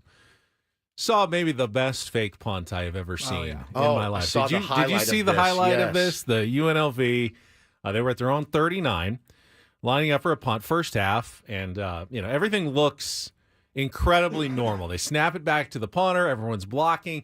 He takes his couple of steps like he's just about to do the kick. There's no indication that this is a fake. Oh, God, it's so good. And at the last second, he does like a two-handed chest pass, like in basketball, to the gunner who, instead of gunning down, streaked right behind all the blockers and has nothing but room in front of him. Guy gets all the way inside the 10, 52-yard gain, and they score on the next play to take the lead and go on to the win. Bro, it was like throwing a basketball over a fence to your buddy. Like he's just whoop. It was, I thought, one of the best design plays I have ever seen in a college football game. Dan Campbell is salivating over that play right now. Expect to see it in the next 3 weeks. Holy cow. You never know when you get a fun little moment like that. Did see the news yesterday, speaking of bowl games in college football, Washington State, just days arriving for the DirecTV Holiday Bowl. Paul's playing the highlight on our YouTube stream. What a great play. They Washington State Cougars lost their head coach yesterday, who took the job at Jake Dickert, went to Wake Forest, which is why it's already an indictment on the new Pac-12 that Wake Forest is considered an upgrade, but they're in a Power 4 conference, and the Pac-12 is not considered that. He is a good coach. I mean, you're talking about getting in. They are traditionally one of the worst football programs. Wake Forest, that America has ever seen. I would say Washington State has been a much better program. 100%. But they're not, they don't have the riches of the Big Four. And if you can get out of a non-power conference and get into one of the Big Four, this is a clear sign that even when it looks like you're kind of taking a step down, you want to get into the conference. So they lose Dickert, and then within hours, they lose their quarterback, John Mateer, who is a really good player. He had entered the transfer portal. Then they had come to a deal to kind of keep him. But now that the coach left, he said, no, I'm going. Wow. And he announced he was going to Oklahoma yesterday. So he will not be coming to the Holiday Bowl either. A little bit of a blow. I mean, last year the same thing happened. Caleb Williams opted out of the game. Miller Moss ended up throwing 6 touchdown passes. It was a fun game last year with USC. Hopefully the same thing happens with Washington State and Syracuse next week. Games on Friday night at Snapdragon Stadium. But this is the reality for all the bowl games that aren't playoffs going forward. With the transfer portal, losing players. We had the story a few days ago about Marshall couldn't even field a team because so many guys entered the transfer portal. No one's going to have their full rosters anymore, at least for non-playoff games in December in college football. Colorado said they will.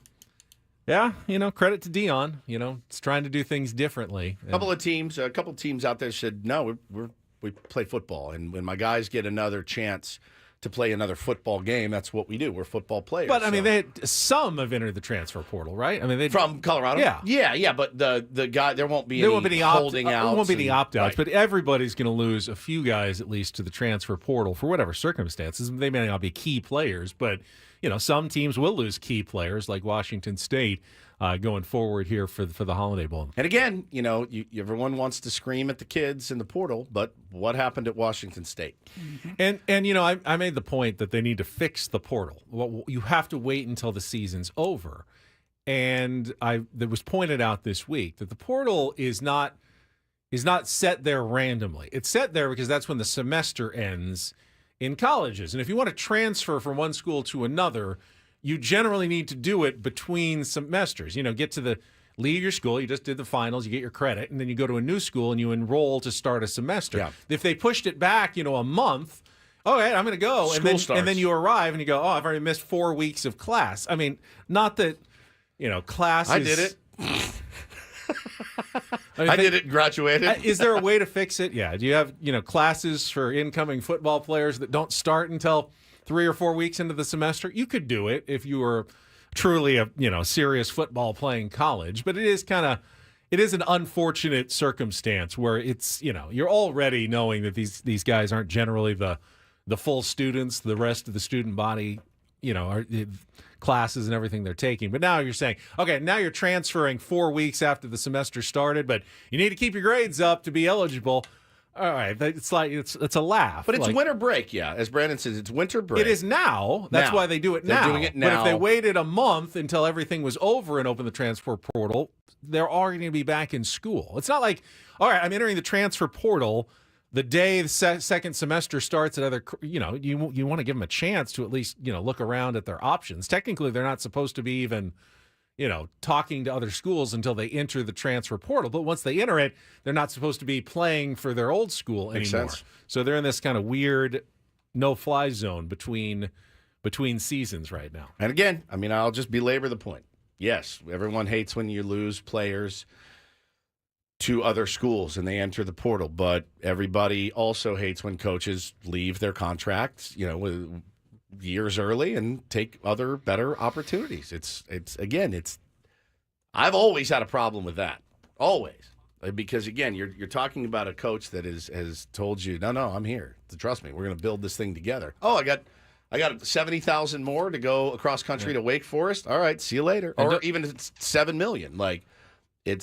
It is what it is. And don't get me started on the Alabama athletic director begging for money. Now that I was going to bring that up today, Benny, now that turned out to be a bug of NIL, right? That the having the athletic directors now out there begging, and especially the athletic directors from Alabama. Listen, I'm not saying that they haven't been affected by the transfer portal. They have. Irish just picked up their best defensive back. He's going to Notre Dame. It happens. And but it is not. I don't know that they could have envisioned a time when you have ADs logging on, going, "I'm begging you guys," and head coaches begging for $619. That's what they have to do. It's such a weird look. It's such a weird look, especially a program as replete with riches as Alabama is. You got your AD on Twitter begging for money, and it's hard for me, especially during the holiday season, knowing how many worthwhile charities need your donation, and Alabama football program is asking for this money. It really strikes the wrong note, especially this time of year. It does. For me personally. It's tough. You should give that money to Lucky Duck tomorrow. There you go, exactly, for our Christmas and holiday extravaganza. All right, let's check traffic, then we come back with Ben Woods Wrapped for the month of November. From the 97.3 The Fan Traffic Center, here's Kelly Danick. Traffic is brought to you by Scratchers from the California Lottery. Give the gift of play this holiday. Crash clearing on southbound 163 at the South 805 connector ramp. Also in the East County, westbound 8 before Lake Jennings. There is a big rig fire. Just that left lane is open. So traffic at a crawl heading that direction. And in Fallbrook, Cordell traffic cam shows a crash on southbound 15 past Mission Road. Looks like that vehicle went up in a ditch. So just watch out for a little activity there. If you're looking for the perfect gift Scratchers from the California Lottery. With so many to choose from, you're sure to find the right gift for anyone on your list. Give the gift of Scratchers from the California Lottery. A little play can make your day. I'm Kelly Danick with Ben Woods, San Diego's #1 sports station, 97.3 The Fan.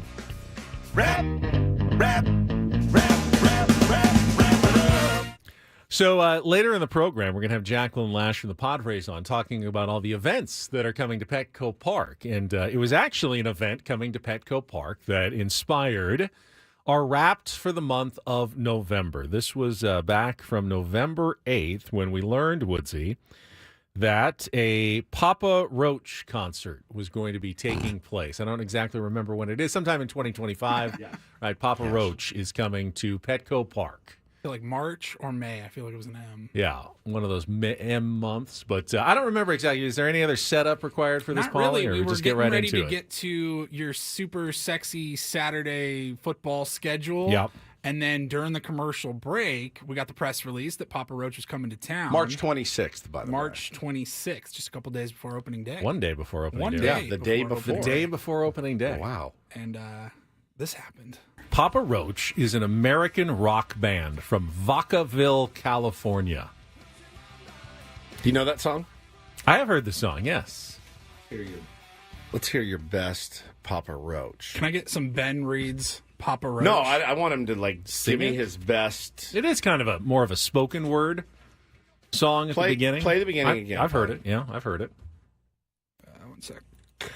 Cut my life into pieces. This is my last resort. Suffocation. Let's hear it. Cut my life into pieces. Oh, my God. This is my last resort. Suffocation, no breathing. Don't give up. If I cut my arm bleeding, this is my last resort. Is that not how he does it? Wow. What did I do wrong? You were like singing it kind of. You have to go like, cut my life into pieces. You have to it has to be more like a scream. Like, think about punch. Cut my life into So more pieces. staccato. More staccato. Staccato. There you go. Cut my life into pieces. Do you not know how to this do is my last resort. Suffocation, no breathing. Don't give up. epilepsy Cut my attack? arm bleeding. Why are this you is my last resort. He's doing this with his head. Why is head nodding? You are unbelievable. Holy. I'm not pretending to be a rock star from Vacaville here. I would like to see you do that at Let's go karaoke. piece by piece here. Yeah. Cut my life into pieces. Cut my life into pieces. Better. This is my last resort. This is my last resort. Suffocation. Suffocation. No breathing. No breathing. And then you're going to have to do the rest. I can't play the next part. Don't give up. If I cut my arm bleeding, this is my last resort. Nailed it. I would like to see you do that at karaoke sometime. More than anything. Hey, will you open? I'd like to see you do anything at karaoke. Deep lyrics. Verse 2. Yeah. I never realized I was spread too thin till it was too late and I was empty within. Hungry, feeding on chaos and living in sin. Downward spiral. Where do I begin? This could be your life It story. all started when I lost my mother. Oh, your mother's still No alive. love for myself, no love for another. Searching to find love upon a higher level, finding nothing but questions and devils. Ben That's Roach. good. Ben Roach. That is good It is stuff. good. Papa I Ben. always love that song. Ben Roach. Papa Ben. I'm so happy. Cousinator says we can stop now. I actually can do this for the next 20 minutes. I'm mad we I didn't think do we this just earlier. bang your college football. Well, shall I do it in Papa Roach voice? Please no. After that, I can't. 9 a.m. ABC. Number 4, Miami at Georgia Tech. 12:30, it's Georgia. They're at Ole Miss on ABC. 4:30, Alabama visiting LSU. That was perfect. 7:15, Into pieces. This is my last resort. undefeated BYU. Throw up. I can't believe this is happening. I've been off this hard in a long time. I'm pouring so I kind of want to make him do it like this every week. All right, it's time for your Papa Roach college football schedule. My stomach hurts, dude. So every week he has to come in and do Papa Roach college football. All right, here we go again. The Aztecs. Dude, just forget it. Oh, it hurt. The college football report. It's great, dude. Thanks for always being a good sport. He really leaned into it. Benowitz wrapped from November 8th Wow. of this year. How have you? We tried it again the next week. I We don't know. did. Don't know just how much I can do that. It's hard. Cut my life not into easy. pieces. This What- is my last What resort. does Papa Roach play the rest of the concert? I assume he's got other songs. It's not. Don't call him him. What does Them. What does Papa Roach play? Oh, hey, how you doing, Papa? Ben Higgins, 97.3 The Fan. Oh, Led Zeppelin, I like him. Hey, Led, how are you, bud? Oh, Mr. Dan. Hi. Steely? It's like my number Yeah, one. you mean It's like my Steely? number one thing that makes me cringe. Is so. Oh, I like him. It's not a him. That's not a him. It's hard to tell sometimes, though. Like, No, his name is. There's nobody's named Papa Roach. Hey, Papa, how No, are but you? someone's named Cardi B. Why but can't it be Papa Roach? Some kid's last name is Roach, which has happened. His dad names him Papa. Eagle Eye Cherry's a dude. It's a real name. It's a real dude. Mr. Cherry. You could actually say Mr. Cherry. Nice to meet you, Eagle Eye. Should I call you Eagle Eye or Mr. Cherry, or what do you want to do? How am I supposed to know? Jethro Tull. Hey, Jethro, how are you, bud? Good to see you, man. There's definitely people named Jethro. I also thought Jethro Tull was, probably the front man of the band. He's Fu. not. Jethro Tull. Leonard Skinner. Hey, Leonard. Pleasure. Leonard. That was actually named after their gym teacher. You told me that, yes. Yeah. His name is Jacoby. That's right. Jacoby Shaddix, if I'm not mistaken. God, man. You just got... Your first attempt at it was so bad. Cut my life into pieces. And it was like the head The bobbing. head bob. Oh, man. Yeah, you're Ben Woods. Like Taylor calls you Ben and Woods. How you doing, Ben and Woods? You'll see Taylor Alice tomorrow. Cooper, though, is a real person, right? Yes. Yeah. And his name is Alice? His name's Alice Cooper, yeah. Okay. Yeah. That's probably not his real name. But Alice in Chains is not correct. Someone named It's not Alice. Mr. In Chains. Hey, Mr. Soundgarden. How you doing? Nice to meet you. Mr. Jam. Pearl Jam. So good. Are you Gizzard Lizard? Gizzard? Oh, you're King Wizard or King Gizzard. All right, we still have Eric Olin and more coming up in our next hour.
All right, my friends, we are halfway home on a Thursday. Ben and Woods, 97.3 The Fan. Appreciate you being here. However you choose to consume us, we really appreciate you. It's been a fun year. It's been a busy year. Been a really exciting year and a prosperous year for the Ben and Woods program. Obviously couldn't do it without all of you guys.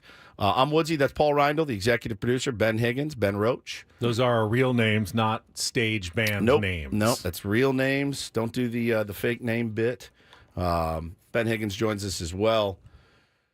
The Christmas and holiday season is upon us, as we know, and we are doing our annual Ben and Woods Christmas and holiday extravaganza tomorrow. We are going to be raising money for the Lucky Duck Foundation, and which helps the unhoused in San Diego. So really looking forward to that. We've got a great slate of guests. We are working hard behind the scenes. I'm really staring down the barrel of a pretty long day today, but it's going to be worth it. Want to make sure everything's dialed in. We come in tomorrow, plug and play. I had a little break in the action last night, though, I wanted to share with you guys. We did I don't know if I've ever been this stressed.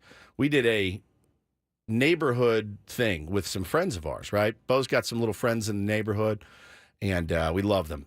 Cal and Jackson and Rowan, they're just the best kids. They all played ball together, and I've coached them, and I love them. And love their parents, too. And we all got together last night at one of the homes in the neighborhood. And we rode the bikes down. I rode my scooter, the whole thing. And we went inside and had Chick-fil-A was brought in for the kids. We all crushed some Chick-fil-A. Dad was making some cocktails over there. I did not partake on a school night. You know how diligent I am. And so we had some Chick-fil-A, and the kids were running around. And I've totaled it up. So there were a total of 8 parents and 10 children. Okay. So 18 deep. We were rolling. Finished up dinner and decided, let's go into the neighborhood, put the kids on their bikes and scooters. We'll go look at Christmas lights. We're talking at about 7. So it's pitch black. Dark. It is as pitch black as it can get. And again, you got 10 kids, some on bikes, some on scooters, some in a golf cart, but it was dark. And there are cars whipping through the neighborhood at ungodly speeds. Tired people coming home from work late. Yes, yeah. And there are UPS drivers, and there are Amazon trying to delivery finish their trucks runs for the day and get 100%. home. Okay. You want to talk about, and the kids are kids, so they get on their bike and they just start hauling ass. There's no lights or anything on them. We don't have street lamps or anything. 10 kids riding around in the pitch black as cars are careening through the neighborhood. I said, next year, let's just give them fentanyl. How about that? It might be safer than what we are actually trying to herd goats. Take 10 goats, Ben. Sounds like a real-life game of Frogger. It really was, dude. Take 10 goats, release them, and then go corral them. So, I mean, I looked at Hannah. I go, we got to go. We got to wrap this up because I got to get to bed, but B, like I don't want one of these kids to get flattened like a pancake. A couple days before Christmas, man. It was literally like let's just give them eggnog with rum in it next year. It would probably be safer than what we all did as parents last night. It was a nightmare. It was terrifying. I mean, technically, I'd assume there's like a 20-mile-an-hour speed limit in your neighborhood. Bro. Was not being observed strictly. My street is like Le Mans. I mean, there's one guy on my street. He probably drives 65 down the street, and we're always out in the street, and I just look at him like, bro, you're killing me, killing us. Like, I'm now that guy that's yelling at people to slow down.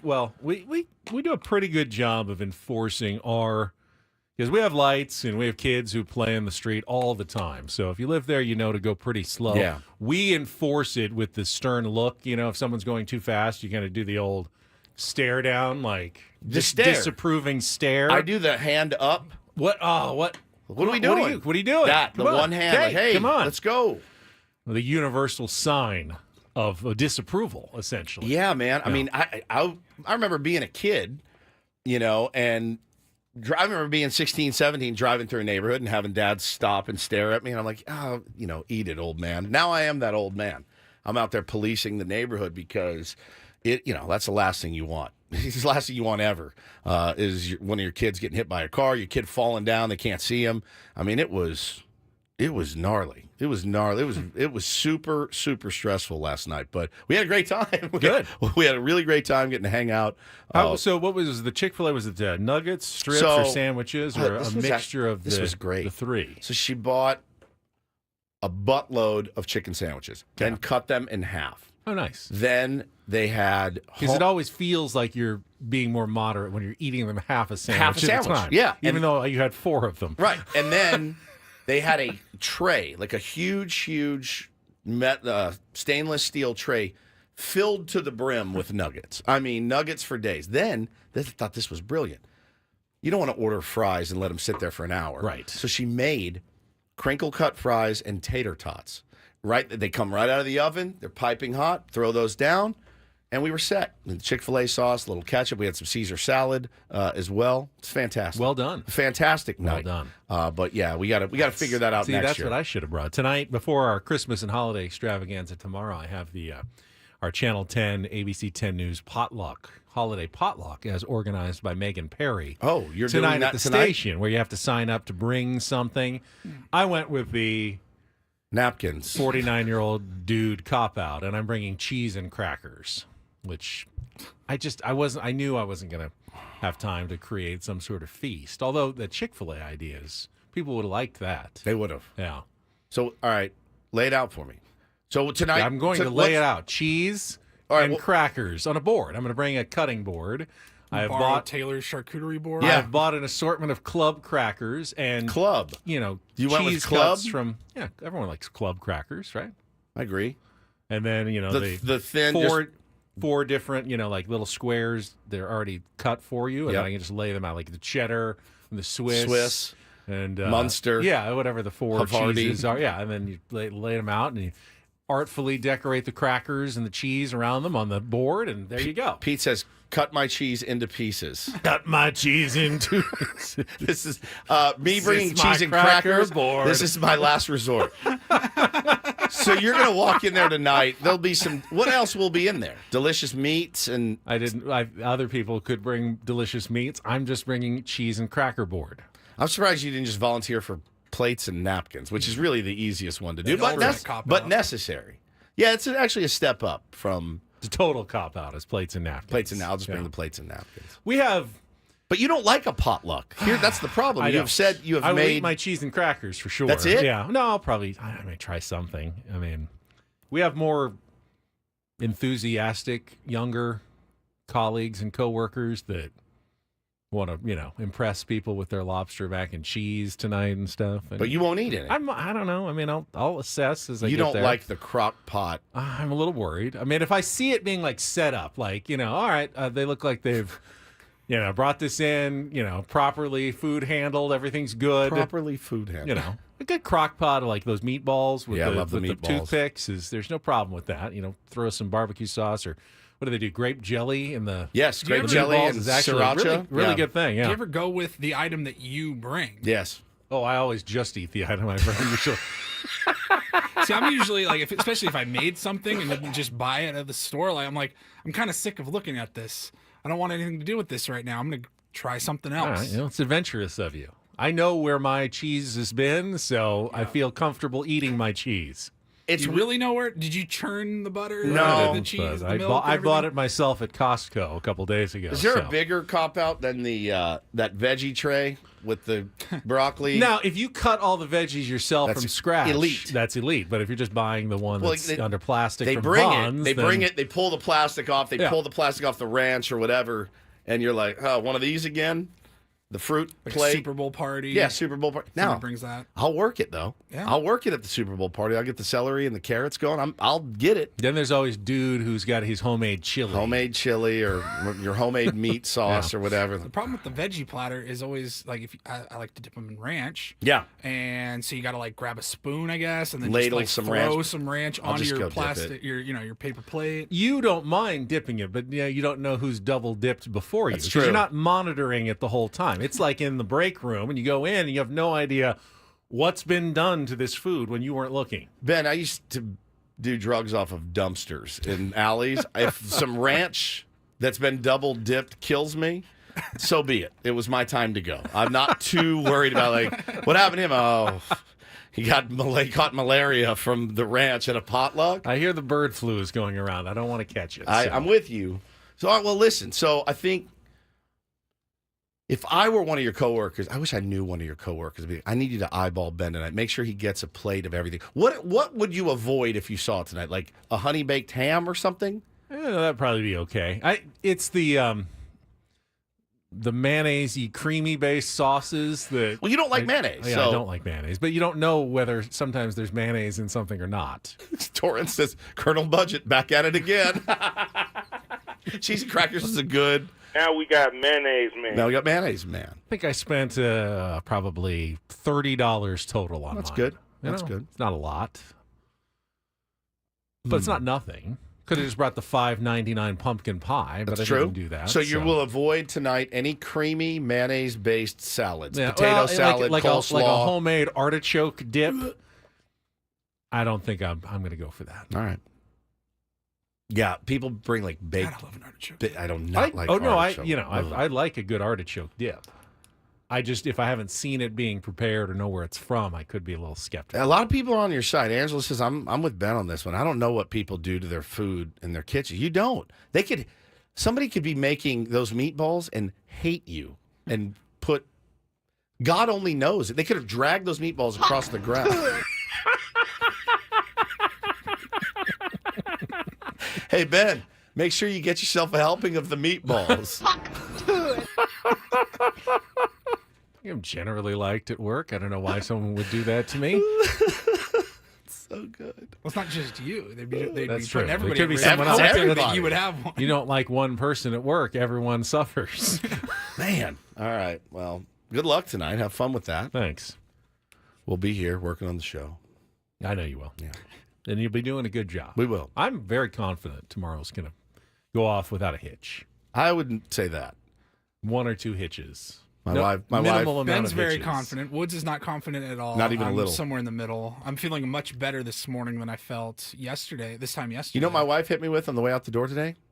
I can't believe the kids haven't gotten sick yet. Isn't this great? And I looked at her. I go, Hannah. I go, Oh, so what? I still have to get presents for them. Yeah, you do. Yeah. You better get on it. I said, why would you say that as I'm walking out the door today? Well, the kids haven't even been sick this season. Guess what's coming? So what if Taylor, the snot nose, sitting on your lap tomorrow? Get ready for that. I can't wait. I can't wait for the show. It's going to be a fun one.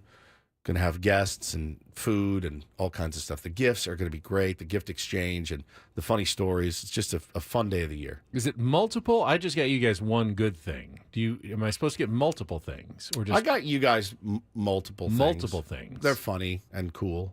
You're getting multiple things. Yeah. I would get back on the horse Go if I were shopping you. today. Yeah. I spent a good deal on your gifts. They're nice gifts. It is a little bit of a cop out, but like with Woods, I can always incorporate. Like I got the boys a couple of things. Yeah. And That counts. I will do that. All right. Yeah, I'll go do that today. like when we always one of us goes on a vacation. Oh, what'd you bring us? Like It's a good bit. It's always easy to just get something for the boys. Yeah. And be like this because what do you need? I don't what need do you anything. want? What do you need? Right? Unless We're either all of you hard got to me buy. either of you got me a Rolex, we're in good shape. If not, you guys get back to the drawing board. So I don't know what to tell you. We're all difficult to buy for. Not all of us. You're extremely easy because you buy nothing for yourself. I have Christmas gifts for you for the next decade. I'm excited. Yeah, you should be. You do pretty well with me. You should be. I've been dealing with anxiety all week because one of your guys' gifts, I think I mentioned it the other day, hadn't arrived. Wasn't tracking to be here in time. I guess a Christmas miracle could happen today, but yesterday I finally came to grips with. Here's the printout. Here's the old printout. The printout bit. So I had to hey, your suitcases are on the way. Here they are. I had to kind of change the plans a little bit, get at least a couple of things to actually have tomorrow. But a coupon for 1X. It was like anxiety, like towards the end of last week, all weekend, and then the start of this week, just updating, like waiting for an update. And I'm like, mother effer. If you knew. If you only and it's knew. not like I slacked, bro. I bought these on December 2nd. It happens, It said a dude. 10-day turnaround. I'm like, I'm telling been you, 15 days. My wife and I have opened the printout from each other so many Christmases. Hey, you know those boots you wanted? Here they are. They'll be here in 6 weeks. Well, good, because spoiler alert, it's for you. It's for me. All right, I'll be fine. I know you won't be upset. No, I'll be fine.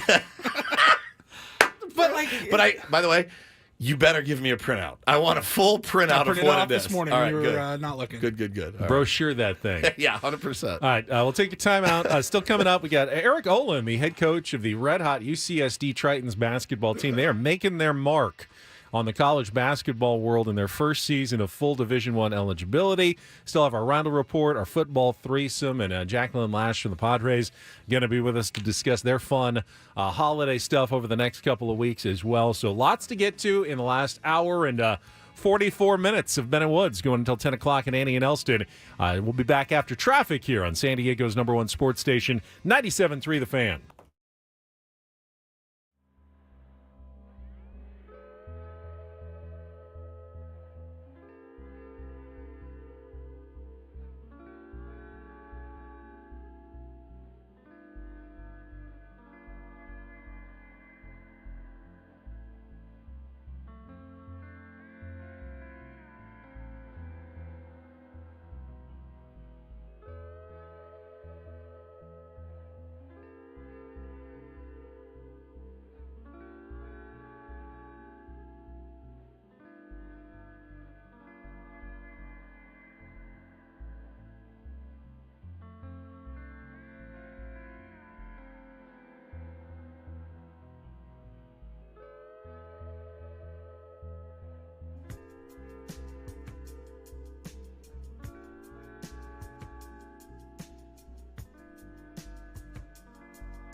Hamul Casino. Fun above all else.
Hamul Casino. Fun above all else.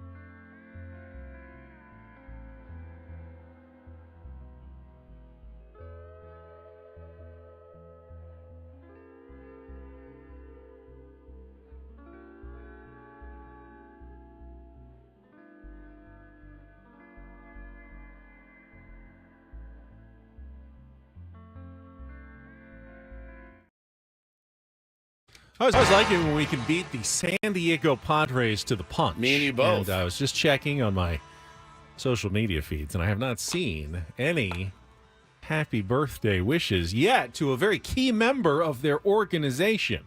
I tweeted it. You tweeted it. Yeah. Nice. Well done. I wonder if they're scrambling now in the social media department to put together some sort of SOB graphic. Stephen Woods. Got me again. Happy birthday to Calexico's own Ruben Niebla, Padres pitching coach. I love him. Hope he has a very happy birthday and a happy holiday season for Ruben. Has been a very key member of this organization the last few years, and we're all very happy that he will be back as pitching coach after his contract expired at the end of last season. Yeah, man. We've gotten the chance to know Ruben over the years that he's been here. I will tell you this. One of the best human beings that you will meet in the game of baseball. I've met some not so great ones.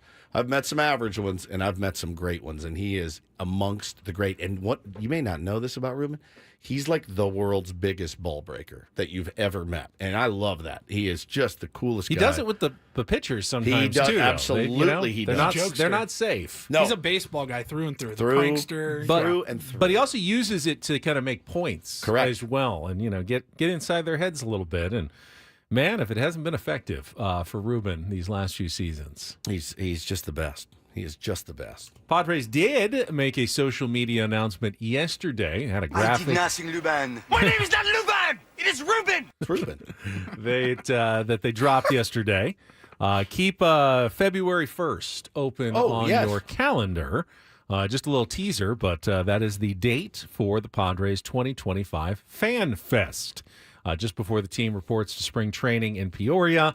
It's usually a fairly well-attended event Very at Petco well-attended, Park. yes. The years that they do have it. We've had a couple of interruptions due to lockouts and weather last year. Weather last year was very much a problem. Hopefully it'll be a nice day on February 1st. They banged it entirely last year. That's right, they did, didn't they? Like a couple days before, I think. Yep.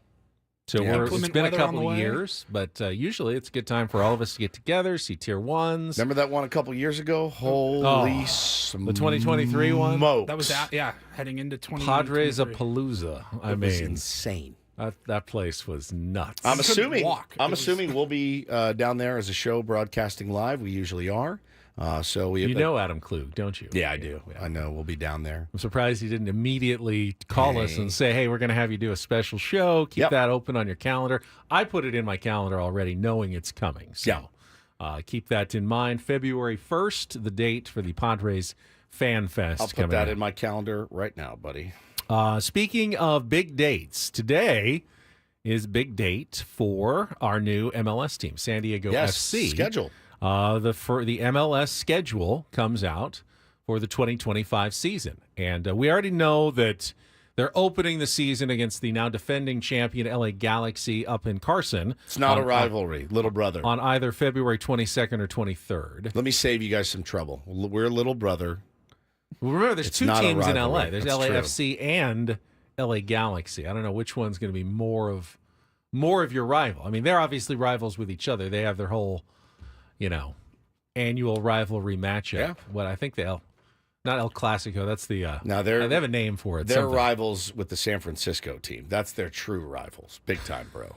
Big time. They're a San Francisco team. I don't know. I just made that up. Probably, but so we'll find out today. We know the home opener already. That date is March 1st. But after that, we'll get the rest of the San Diego FC schedule. First season coming up at Snapdragon Stadium. Do you think we'll be able to get a copy of the schedule here, maybe delivered or not? I mean, either. Like a magnet. You or like want something? it personally handed to you by No, it's fine. like a high-ranking member of the organization to come it's in? fine. That's fine. El Trafico, that's what it's called. Thank you, Caesar, in our chat. That one I didn't know. He tried to correct me. He said azul. That means blue in Spanish. I knew that. You did. El Trafico I had forgotten, though. Yeah. That's their derby game every year. Diesel says the Sounders are our natural rivals. right. Yeah, up in Seattle. Hey, the Soundgarden Cup I think is they've coming. already got Portland, though, as their natural rival. Here So we are again, just searching for rivals. We got to jump in and find a new rival Yeah. pretty quickly. ASAP. Colorado Rapids, maybe? I know the Seals' big rivals, the Colorado Mammoth. Yep. So we got to find one Yeah, fast. we have our natural rival, though. I like that. Good call. So, find that out today. That's some big news for soccer fans in San Diego. Yeah, good luck to you guys. Absolutely. Let's see what else we got here. Go to break. We have All right. an interview next. That's true. Why don't we give us plenty of time? We've got Eric Olin. He's the head coach of the UCSD Tritons. They have made the full leap to Division I this year. First year they're actually eligible for the NCAA tournament. And wouldn't you know, might be on track to make an appearance in March coming up later this year after what they've done. 8 wins in a row, including knocking off one of the last undefeated teams in the country in their last game, Utah State. We will learn more about the team with their head coach, Eric Olin, coming up next with Ben and Woods on San Diego's #1 sports station, 97.3 The Fan.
We all know, San Diego is a baseball town, especially after the Chargers left.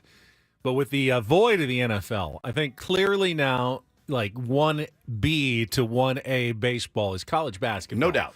The success that San Diego State has had has invigorated everybody in following the world of college basketball. But the latest development is a very exciting one because it used to be, San Diego State and then all the rest, and it's fine. You pull for them, but you didn't really have much hope. But with the rise of the UCSD Tritons into Division I and already contenders right now for a Big West title and potentially an invitation to the Field of 68 later this year, I think it just adds to what we already have as a good thing here in town. Dude, No question. Don't sleep on the UCSD alumni too. They're loud and vocal. So a lot of people are excited. People don't realize it's a huge school. Yeah. It's not a small school. It's a gigantic school that has never really had the sports focus maybe of other programs. I mean, they've had really good programs, but in Division III and Division II, you don't get a lot of attention. But now you're in Division I, and a chance to maybe see your name on Selection Sunday makes a huge difference. We get the head coach of the Tritons, Eric Olin, standing by.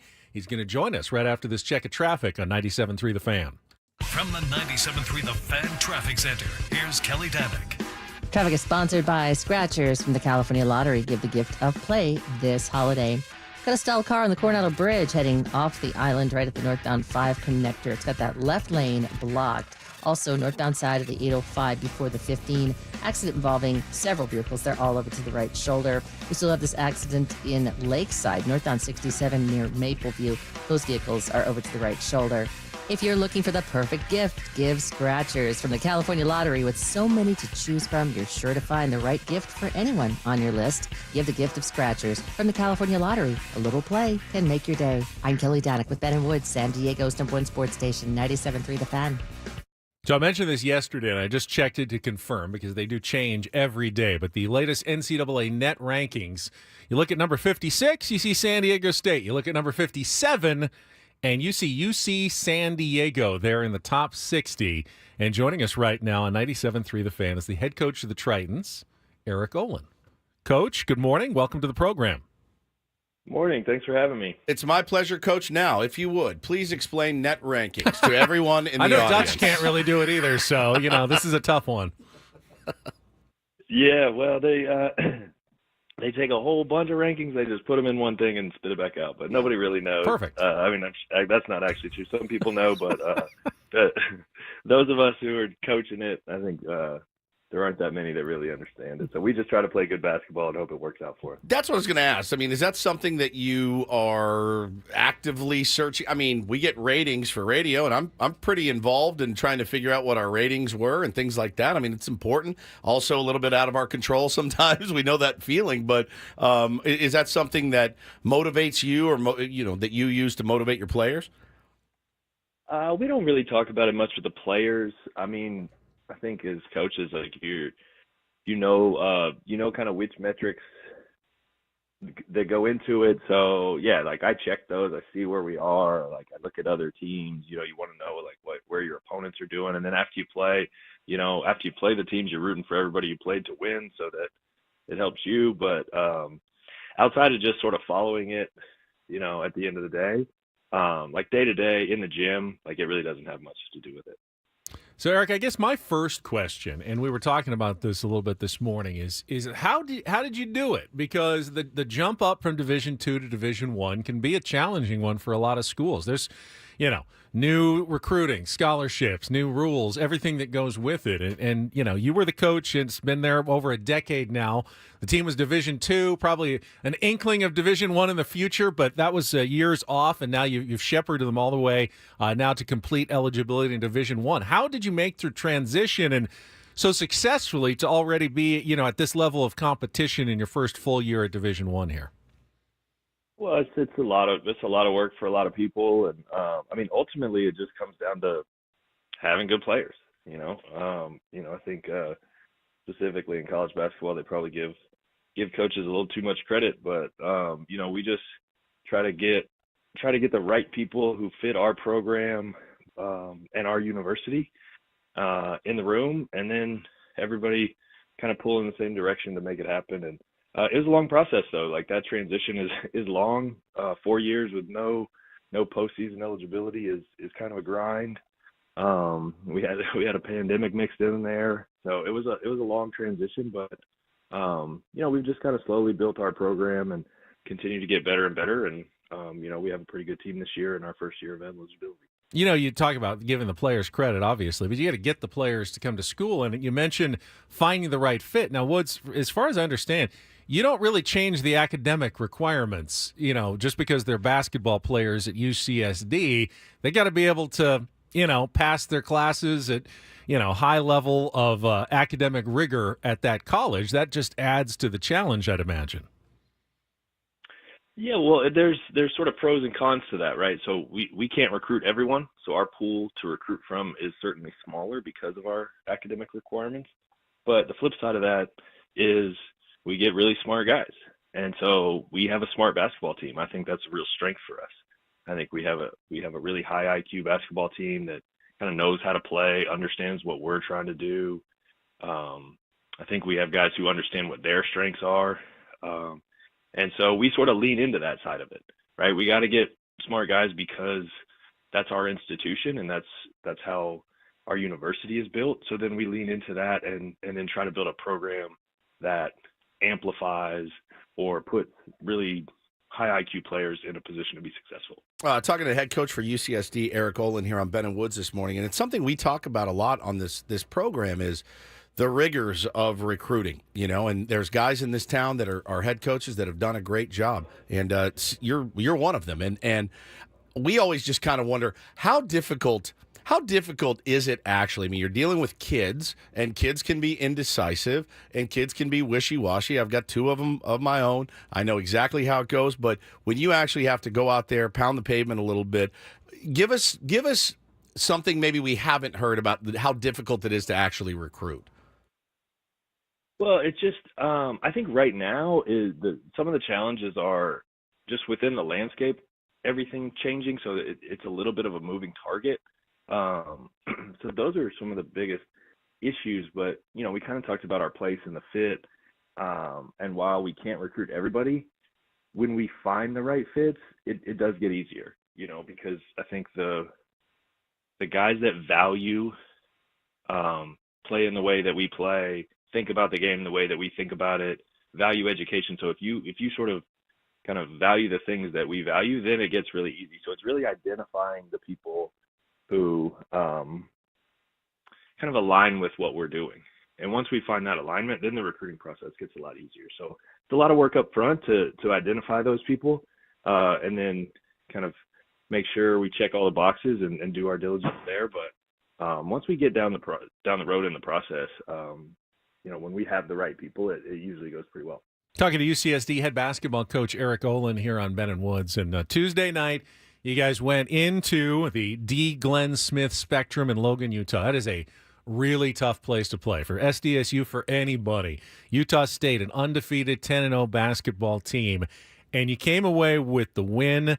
I was watching that game. After the game, their coach, Jared Calhoun, he was raving. He goes, I've been telling you for 2 days. No one's listening to me. UCSD is the best team we've played. These guys are really, really good. We're going to have big problems with them. And he said some nice things about you as well. What was it like taking your team into that building with their herd, their crazy student section, and coming back from 7 points down at halftime and winning that game? Maybe, I said maybe the biggest win in UCSD basketball history at this point. Yeah, it was a great performance from our guys. That's a fantastic atmosphere. I think when you think about playing college basketball, I think those are the kind of atmospheres you want to be in. We got a chance to play over at San Diego State to open, playing at Utah State. Like, those are some of the better atmospheres in college basketball. And so our guys are excited about that opportunity. They, when you have competitive guys, you have a group that, maybe plays with a little bit of a chip on their shoulder, they embrace that environment. They want to be in that environment. So, our guys were excited about it. They have a lot of confidence in their ability. And so, it was a great experience. And our guys played well in a difficult environment, but, we also expected that. USD's on the schedule next, and how hard is it after such a huge win against an undefeated opponent on the road? keeping, again, we're talking about kids, keeping kids kind of in check, one game at a time. Don't look down the schedule. We got to handle business because, again, I mean, you heard Ben's intro. There's real possibility for some great things for your program. How hard is it even for you to not get excited and look to the future? Oh, that part's easy. USD is a really talented team. We know we have our hands full with them. So we understand how good the opponents are. I mean, that's probably the biggest difference when you go from Division II to Division I is just the depth of quality. Everybody's good. There's really no bad Division I basketball teams, or certainly not very many. And we have a mature group. I think that's kind of another thing that's a benefit of our place. I think we get mature guys who kind of understand what we're trying to accomplish and how to go about it. I think we have a really mature approach to it. So I expect us to play well. We talk all the time about, college basketball is a marathon and not a sprint, and everybody's going to have good nights. And it's not about who can play the best once or twice. It's what's your consistency, what's the floor for your team. And so we're working every day to kind of raise our floor so that our most consistent basketball is good enough to have success every night, regardless of the opponent. Do you think Brian Dutcher will ever schedule you guys again? Because last season they needed, like a 14-point comeback and a buzzer beater to win at Lion Tree Arena. This year, you were ahead by 5 late in the second half, and they had to come back and win again. You're giving that guy a heart attack. He's aging rapidly in front of our eyes because of these games, Coach. Yeah, well, I do think that we'll play again. I think Coach Dutch is fantastic. I don't think that he is scared to play us, or anything like that people are talking about from that standpoint. It's more, can we find the things, can we find the dates that align and make sense? And on our end, for us, we had a pretty good season last year, so we kind of full circle back to all the metric stuff we talked about at the beginning. With the season we had last year, the comeback they had against us at our place, that became a quad 2. If we can continue to play well, that win for them to open the season is beneficial to their metrics. So part of it is our job. If we want to continue to play good teams and have good teams want to play us, we have to continue to be a good basketball team and improve our basketball program. So as we continue to get better and we stay where we are or improve in our metrics, and that changes the way teams look at you when you schedule, right? And there's a different sort of value calculation of the scheduling based on where your team is projected in the metrics. So if we continue to grow as a program and get better, I think it's something that could really make sense for everybody. Yeah, and before you go, Coach, I wanted to give you a chance to talk about a couple of your players. I've been really impressed. Tyler McGuy, who went on an 8-0 run by himself to help wrap up that game against Utah State. He can shoot, he can get to the basket, and then Aniwa Tate-Jones, who seems to get his 20 points, gets to the free throw line. You guys battle on the boards. I mean, Utah State's one of the best rebounding teams in the country, and you went toe to toe with those guys. You do have some really good, talented players. Yeah, I mean, nobody has success with bad players, so that's just basically impossible. So we have really good players. You mentioned 2 of them. Another guy I would want to talk about there is Hayden Gray, from Santa Fe Christian. Those 3 guys who were with us last year and came back, and I think that's kind of the name of the game in college basketball right now is who are you bringing back, right? And retention is difficult, and those guys sticking with us and wanting to come back and wanting to build on what we did last year permeates our program every single day. Their commitment, their competitiveness, it really starts with them. Tyler McGuy is as good a shooter as I've seen so far in the country. He can really score. He's more than just a catch and shoot guy. Scores in a lot of different ways. He's a matchup problem. We mentioned how smart our team is. Those 3 guys are a big part of that. Hayden Gray is leading the nation in steals. He's really efficient offensively. He's kind of the head of the snake for us defensively, which is probably the biggest difference for us in teams past is some of the things that we've been able to do defensively that starts with Hayden. I think we're one of the better teams in the country in turnover margin. So we're getting ahead on those possessions because we're really disruptive defensively, but also taking care of the basketball. So that kind of starts with your point guard. And then Aniwa Jones is a guy that just, you can't keep him out of the paint. You can't keep him away from the basket. He lives at the free throw line. I think he's top 10 in the country at getting to the free throw line where he's efficient. So you kind of have three guys there who all complement each other really well and really understand sort of what they're great at, and they lean into that. And I think self-awareness is a big thing in college basketball. If you can get guys who understand their role, who understand how to play their best, they put themselves in position of strength, they put their teammates in position of strength, you can play really good basketball. And so everything for us starts with those three. Coach, it was a pleasure getting to talk to you. As I know, I got not one but two UCSD basketball alums in my immediate family. Yes. So I know they were excited to know you were coming on the program today. Good luck against the Toreros on Saturday night, and we will be following you guys closely this year. Yeah, no, appreciate the time. Thanks for having me on. Eric Olin, head coach of the UCSD basketball Tritons. And just to keep in mind, if you want to circle a date on your calendar, Saturday, January 11th, Lion Tree Arena, UC Irvine coming to town. Anteaters are likely the biggest threat. They're the probably preseason pick, best team traditionally in the Big West, the one that, you can see them and the Tritons fighting for that spot to the NCAA tournament. That's a huge early season Big West game coming up early in the new year on January 11th. Awesome. By the way, didn't mention it. Olin lost his two best players in the transfer portal from last year. Bryce Pope, who went to USC, he's mostly sitting on the bench, and Francis Nicourier, who I think went to Loyola, I believe.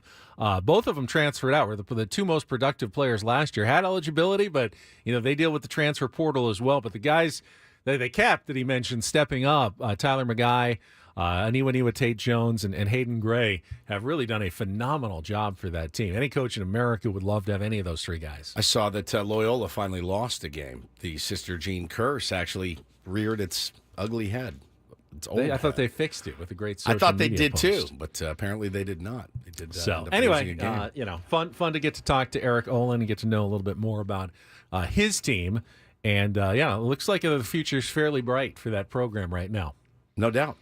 I didn't know much about the university. I didn't know it was so big. Oh my goodness! One of the biggest universities on the West Coast. Oh my goodness! And the academic standards are quite high at UCSD. Can't relate. Lots of science and engineering. It's similar actually to Stanford in terms of the West Coast, where you're going there for academics, but you also happen to be an elite athlete, so you join the program, but. You can't just recruit anybody to those schools and say, all right, we'll find you intro to woodworking and that'll be your class. They don't do that at UCSD. You got to be a real student. Got to be smart, like USD too. You got to be really smart. True, and not that San Diego State isn't a good school, but they're definitely more along the lines of some of the other big basketball programs. Yeah, all right. So take your word for it. Good stuff, huh? Yeah, good dude. Yeah. You talked to him before? It's been a while. I think the old station, maybe a long time. But like I said, he's been there over 10 years now, all the way from Division II now to Division I. I do love Coach Speak. I do. Yeah. I love Coach Speak a lot. We just play our best basketball. It's easy. Yeah. You don't look ahead. Focus right in front of us. Yeah, good Lord willing. One game at a time. I love it. Yeah. They're good at that. They're all good at that. Unless you're Doug Gottlieb when it goes, we got nobody you coming up. I think you were trying to get him to say they had nobody you on their schedule, and he was you not tried to get him to say I did that not. USD. No, I didn't. No, I didn't want to say it was a letdown game. A trap game. Well, USD gave SDSU problems for a lot of that game. It's a city rivalry game. This is the other side of that coin, but everyone's going to take it pretty seriously, no doubt about it.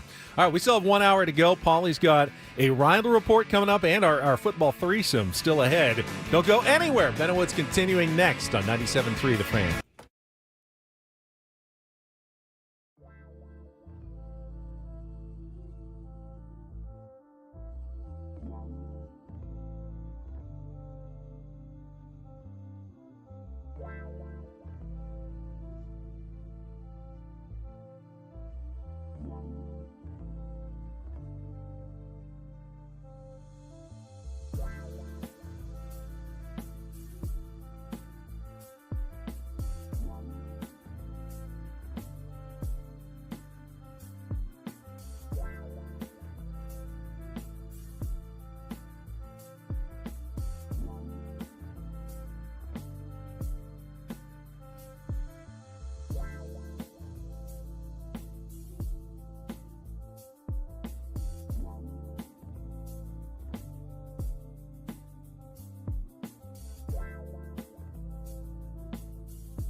He did it again, Paulie.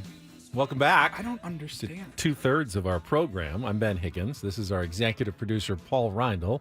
The empty seat next to me is usually occupied by Stephen Woods, who has this just like instinctual need to go to the restroom at 8:59 and 30 seconds without any regard to the fact It's like that he hears our legal ID, which like- plays before our return music, and he's like, yep, now's a good time to go you to do know the bathroom. top of the hour breaks, the short break, and we come back, and you can't just leave 30 seconds before we come back on the air. At least you're not supposed to. But I guess all is well that ends well. You good for the rest of the show? You're think? lucky I'm here even right now. I had to pee. Sorry. No holding it.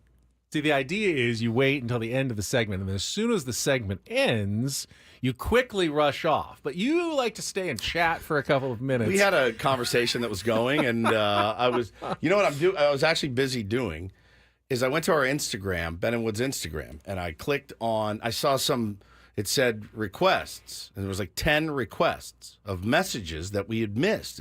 Primary, general, I'm like, so I missed like 10 tier ones writing us in about questions. Somebody had something they wanted to see if we could get it signed. Somebody had, hey, love you guys. Could you do this? And I'm like, I missed all of these. So that's what I was doing. I was actually working. And why does it do that, Paulie? Why can't they all just go into I have one no big idea. file? It's very confusing. It's not, they weren't spam though. These were all tier ones. Like real messages. Yeah, these were real people. It's like once you respond once, then it moves it over. Yeah, I had to accept it or something. So I'm like, it's just that another. reminds me, I have 732 LinkedIn requests to accept still. Do you really? Something like that. What yeah. does your Instagram look like? Do you have a lot of requests or people just don't bother you? They don't bother me. Why is What that? What are they requesting? That's because you don't post. I post some, not a lot, but When's a the little last time you bit. posted on Instagram? But what would people request on Instagram?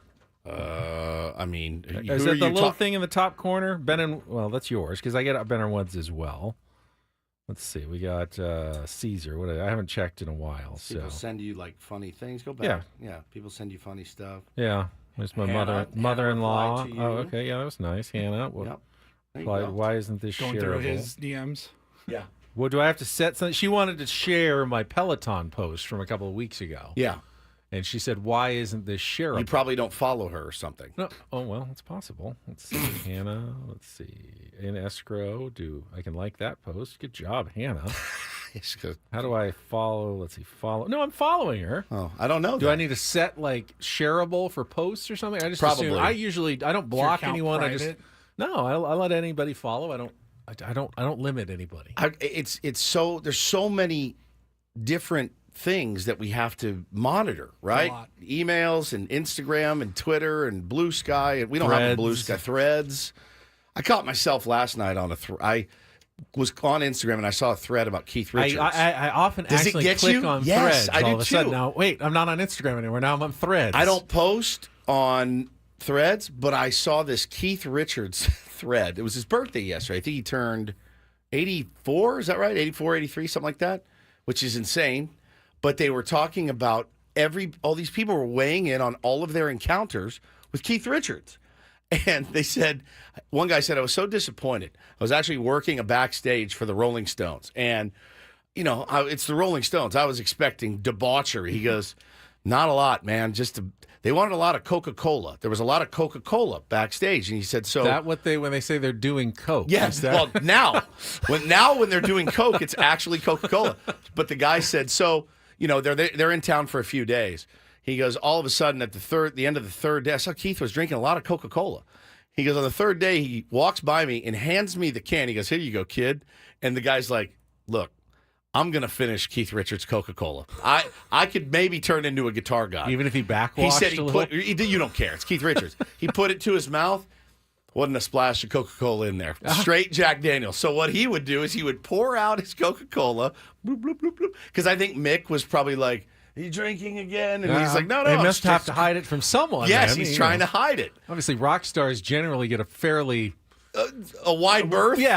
quite a bit of latitude when it comes to the partying scene, Yeah. even before a concert. But so. I got hooked on this Threads, man, and I was reading, and I was in there for like 15 minutes reading all these encounters with Keith Richards, and what what a great dude he is. And I thought it was really interesting. Happy birthday to I almost said the late great. We've been expecting him. Late birthday. Happy late birthday. He has been the late great Keith Richards for like 25 years. I mean, I cannot believe that dude's still kicking. Belated birthday. Belated. That's what I meant. Yeah.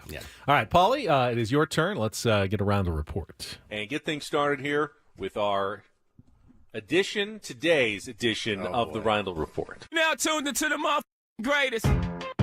Welcome to the Reindl Report with Paul Reindl. Hi, Paul. All right. 2 stories from the world of sports that we haven't gotten to yet. We'll start off in Major League Baseball. And 1 story that you didn't know you needed. Are you laughing, biatch? It's the Reindl Report Hey, Paul, how you doing? Okay, how are you? on 97.3 The Fan. Are you ready to bless the mood? I need some help, please. That was good. Can I get a yeah? Oh, yeah.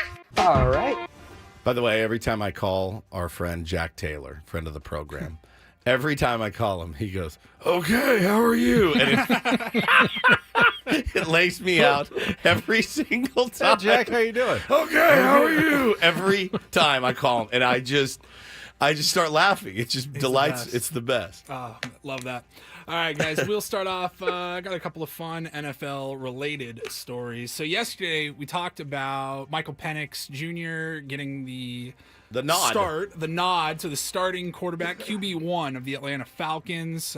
Kirk Cousins going to head to the bench. Falcons got a lot to figure out with what they're going to do there with Kirk Cousins, but. Yesterday, Michael Penix Jr. was at the podium as QB1 and was meeting with the media. And, of course, they asked him, where were you at? Yeah. When you got the When phone you got call, the news. what happened? How did that play out? And his answer, pretty solid. I was actually shopping. I was shopping with my girlfriend. We was at Costco. I was actually getting a hot dog, and whenever I got the call, I wasn't hungry no more. So nauseous. Getting a hot dog at Costco when he gets the call. Hey, study that playbook. You're in, bud. It's your time. You don't see as many young single people at Costco because the sizes of everything are more than you need at Costco. He said he was there with his girlfriend. They do have some holiday stuff, maybe doing some Christmas shopping. Wait, so your point is single people don't go to Costco as much because when you have to buy in such large quantities, in bulk. When I lived feels by myself, like I you just never get through everything because you don't have enough people in the house. Well, Now, I mean, what about toilet paper? if you've got room in your have the garage room. for the giant toilet papers, but then it takes months to go through it if you've only got 1 or Me and my maybe wife, 2 it's people at just your us. house. We go to Costco probably every 2 weeks. I just told you the other day, I called Paulie and I said, "What are you doing?" He said, "I just left Costco." And I said, "I really need to work it into the weekly Woods schedule, but I don't have room for it. I don't have room for any of it. We don't have an extra fridge. My wife has commandeered the entire garage for multiple businesses and gyms and bikes, and there is not 1 square inch of room in that garage." What I do appreciate with Michael Penix is he signed a 4-year, fully guaranteed $22.8 million contract as a rookie, and he still shops for a $1.50 hot dog yeah. for lunch, and it comes with the drink. And I just heard through sources, Costco may be switching their soda fountains from Pepsi to Coke. All right, now you're going to get me on the executive memberip if that happens. I heard. That's the rumor. That's what I got. That's the rumor that The they old are black switching from Pepsi to Coke. Because usually I get the hot dog and just throw away the cup because I'm not drinking Pepsi. Now, Tony in the chat has a hot take about Costco. I would say this is a fairly spicy take. Costco's for people in the suburbs, so they can all fit in together and feel like they're all the same type of people because they all have the same products. I think for Ben, he wants to save money and get free snacks and get cheap hot dogs. And yeah. And when you have kids, your kids probably eat you out of house and home. They go through Costco-sized things quickly. Yeah. It's really a survival. It's I don't not want to a- have to go to the regular grocery store 5 times a week. Like so I me. can do Costco once a week or every week and a half to at least buy enough. Like I buy, you go and buy milk at the grocery store. I get 2 of the 3 packs every time I go. So 6 half gallons of milk. And boom, it's like gone in like 8 days. So Tony follows up with Trader Joe's also has snacks. I feel like Trader Joe's is the place that people go from the suburbs that want to be in the mix. Look at me, I'm fancy. I'm Trader Joe's. I don't go to Trader Joe's. Trader Joe's isn't that fancy. That's not my scene. Costco's my scene. Trader Joe's thinks it's fancy. I'm a Stater Brothers I don't mind guy Trader and a Joe's. Vaughn's guy. But they think they're fancy. They do. They're not. All right. Thanks, Tony. Dynamite drop in. Move on. It's not. You don't have to get philosophical. The guy just wants to save money. Get a lot of toilet paper for a little. Yeah. Yeah. Do you get there's the Costco toilet paper, or you can get the Charmin? It's a little I more. get Charmin. I do the Charmin. I too. don't skimp on toilet You think paper. that I'm a skimper, but Not I on do toilet not paper. skimp there. Haircuts, toilet paper. I don't skimp. Just toilet paper. Agreed.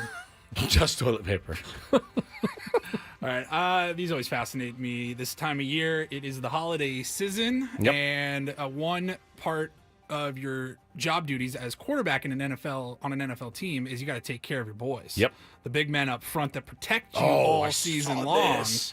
And well, Patrick Mahomes, he's not just a quarterback; he's the highest paid quarterback. What was it, $450 million or whatever he signed?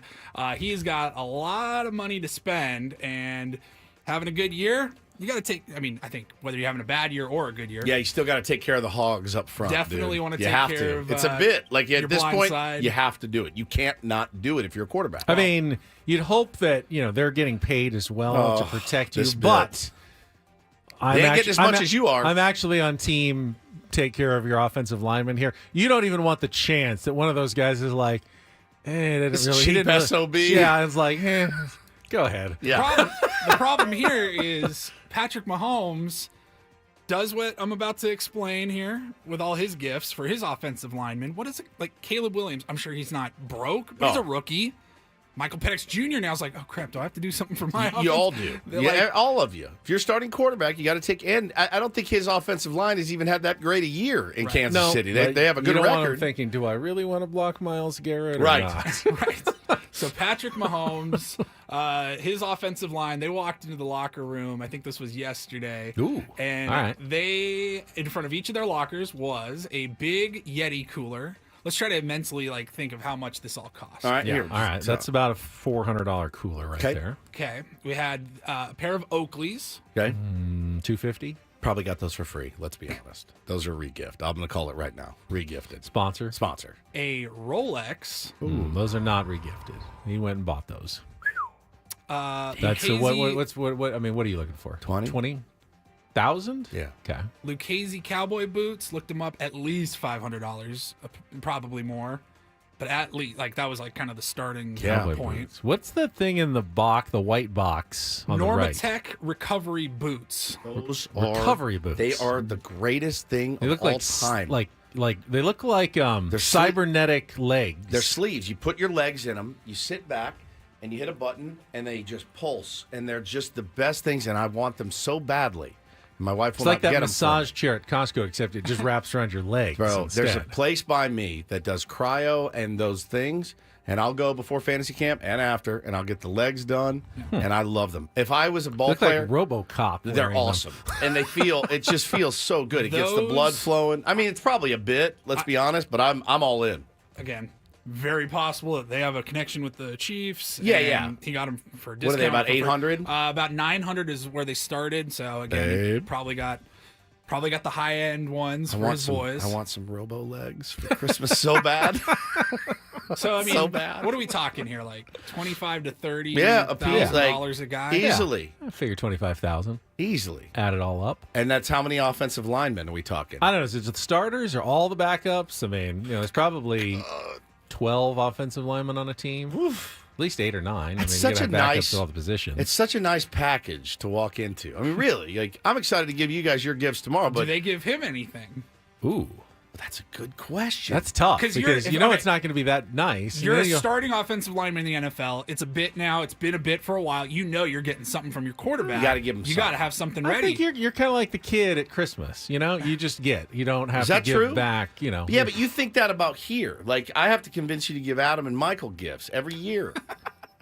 You just think, well, we do the work and they pay us. It should just be equitable. Everyone should just get, you don't know me, I don't know expect, you. I don't expect gifts from them. We got a nice bowl of bark from Adam yesterday. Thanks. We get so much I had more. some bark. It was good I did bark. too. I tried it. It was good. Yeah, we got gift cards and stuff. Yeah.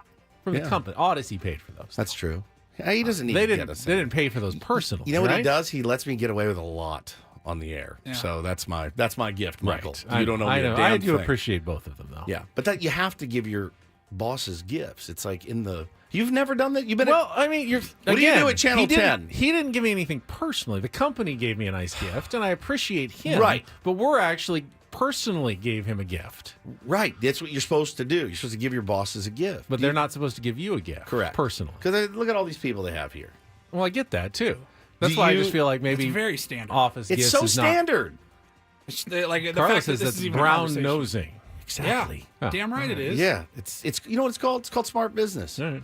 And you know what? I hope our gift's better than Annie and Elston's gift for them, and better than Gwen and Chris's think he gift liked for our them. gift. I know he gift this liked morning. our I gift. We think got he him some liked it. delicious wine. Also, Fun Boy over here goes, should I get the $40 bottle No. or the 200. Yeah, the big one. I said, just get the big one. Get the good one. Get the good one so you can enjoy it. Fine. Do you not get your bosses at Channel 10 anything? No. Oh, my God. How did they keep you here? I would have fired your ass 15 years ago. They gave me sweatpants without pockets. Oh, It's supposed to do. so you're protesting. What about the last 20 years? Right. All right, and then It's just finally, anybody out there that has a desire for traveling, maybe a little news you can use Okay. here. I think they've done this in the past, or at least other airlines have done this, but Frontier Airlines announced that they are getting ready to start selling an all-you-can-fly pass. Oh, boy. for Sure there's no 2025 catches and here. Well, of course there are.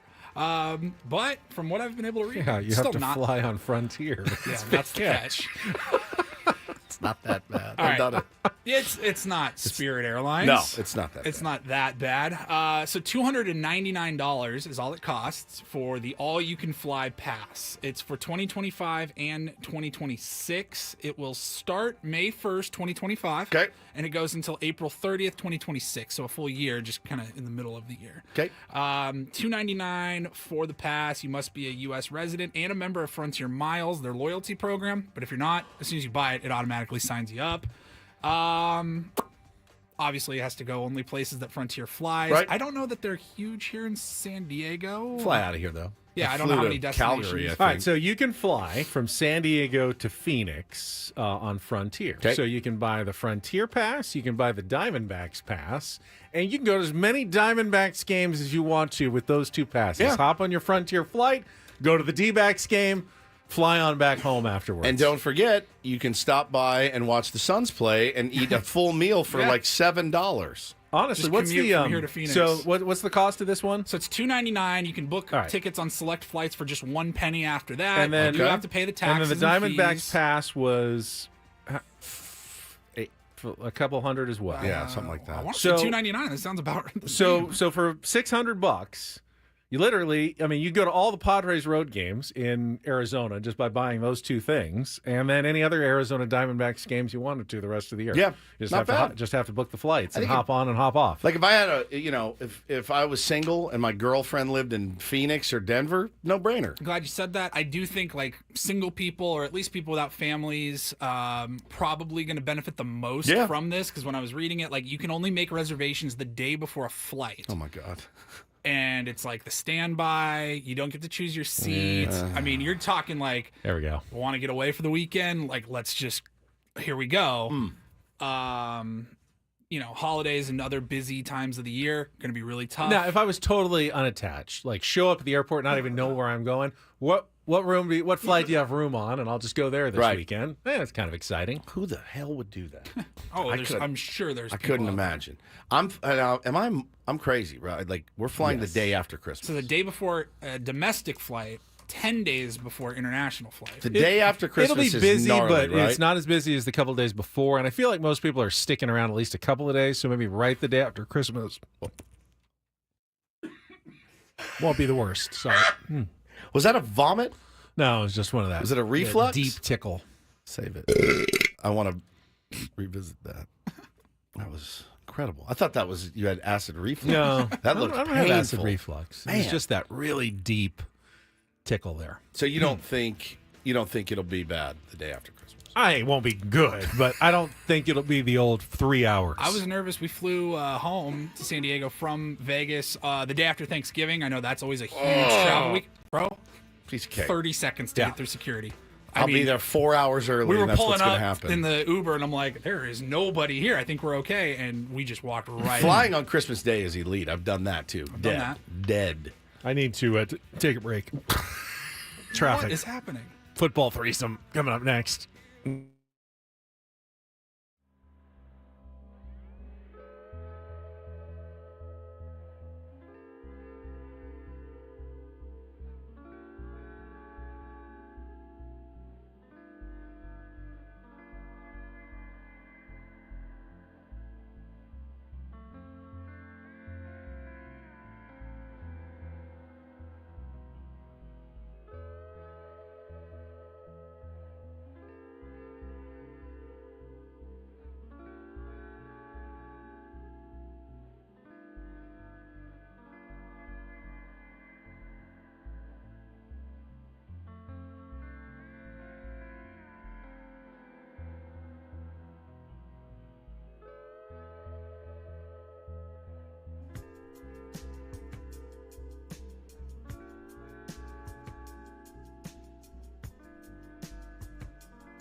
Hamul Casino. Fun above all else.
Yeah, see if the throat is going to cooperate here. Bizarre. It was bizarre. That was You said weird. You felt like you had a hair in your throat. Yeah, like a hairball, like a cat or something. But I think I'm okay now. Thanks for bearing with me, everybody. No problem. Ben and Woods. We got Jacqueline Lash coming up in a few minutes. Jacqueline, if you're listening, we're a little behind schedule. Maybe 5 minutes after you thought we were going to talk to you, because we still have to get right now to our weekly football threesome. Can Ben and Woods interest you in a threesome? A threesome would be fun. Oh, not that kind of threesome. Dang it. We're talking end-arounds, the best tight ends in the world. He must work out. And going all the way in this game of inches. Nice. It's the NFL Threesome with Ben and Woods. Brought to you by Hamul Casino. Fun above all else on 97.3 The Fan. Personal foul, 69, offense. He was giving them the business. All right, our football threesome, looking ahead to tonight's game, our best matchups of the weekend, and one pick against the spread from each of us. And we'll start Thursday night football winding down here at the end of the year. Good one. This is a big one in the AFC West. The Denver Broncos, 9-5, visiting the Los Angeles Chargers, 8-6 at SoFi Stadium. You can hear the game tonight right here on 97.3 The Fan, 5:15 kickoff. Now, it's a little deceptive. It seems like a massive game, but both teams are over 80% to make the playoffs. Okay. And neither is likely to miss, even if they lost this game. Okay. So we're really more talking about who's going to get the 6th seed and who's going to get the 7th seed. Now, that could be important because the 7th seed might be the difference between playing like the Bills in the first round in Buffalo, 7 versus 2, and still a tough game, but 3 versus 6 might be the Steelers. You know, if they win the AFC North, and I'd probably rather honestly go face the Steelers than have to go to Buffalo and take on Josh Allen in a first-round game. If they don't get the bye, if Kansas City gets the bye, Buffalo's going to play that game. That's a good point. And going up to Orchard Park in early January and facing that team. I'd say that in and of itself makes it a pretty big matchup So tonight. yeah, that's kind of what's on the line here. Thursday night football's been delivering. It's been delivering this year. It really has. So remember last year, Al Michaels was like, these games suck. Yeah. Literally. Like on the broadcast, Amazon Prime. Going, I love that he's at the point in his career he just doesn't care anymore. Yeah, no filter. Like, we've got these some terrible matchups. And apparently NFL didn't want Al doing that all year, so they gave them much better matchups this last year. week was like the exception. It was not a great one. The Yeah. 12-6 or something. Late in their season, though. I mean, you're guessing at this point anyway that you might have thought it was going to be a good matchup. You don't really know. Correct. So and you can't really flex anyone into a Thursday night game and go, oh, by the way, instead of playing in 7 days, you're now playing in 3 days. Good luck. What's the home team is usually much better on the short week on Thursday night. That does tend to be the case. Would you lay 3 Chargers? Yeah, I know you wouldn't. I don't know. They got stomped by the They Bucs. did get stomped. But yeah, I probably would. Yeah, I probably would too. Okay, what's your most? Bo Nix has been a little inconsistent. Mm-hmm. What's your most interesting game? All right, there was a few choices here. I'm going to go with a game that does have some important playoff implications. It's also a divisional rivalry. The Philadelphia Eagles, 12-2, visiting the Washington Commanders. Sunday morning, 10 a.m. This is old school NFC East. And it actually means something this time. The Eagles, of course, are fighting for the top seed at 12-2. They're tied with the Lions and the Vikings in the NFC. Commanders are just fighting to make the playoffs right now at 9-5. So this is a big game for both teams. It's a very historic rivalry type game, and I'm kind of intrigued by this one to see if the Eagles can keep their winning streak going. 10? Longest in franchise history. Now that the Lions lost, the longest in the NFL right now. So I'll take that game, but there were a couple of other options as well. Yeah, I mean, the Ravens are a team that delight me. I really enjoy watching them when they're good. And when they're not good, they're not that much fun to watch. But and they are. They're a hot and cold team. You couldn't be much hotter than they were last week. So I'm really excited about the Pittsburgh Steelers going into Baltimore. It's a 6.5-point spread right now. I do like Baltimore in that game.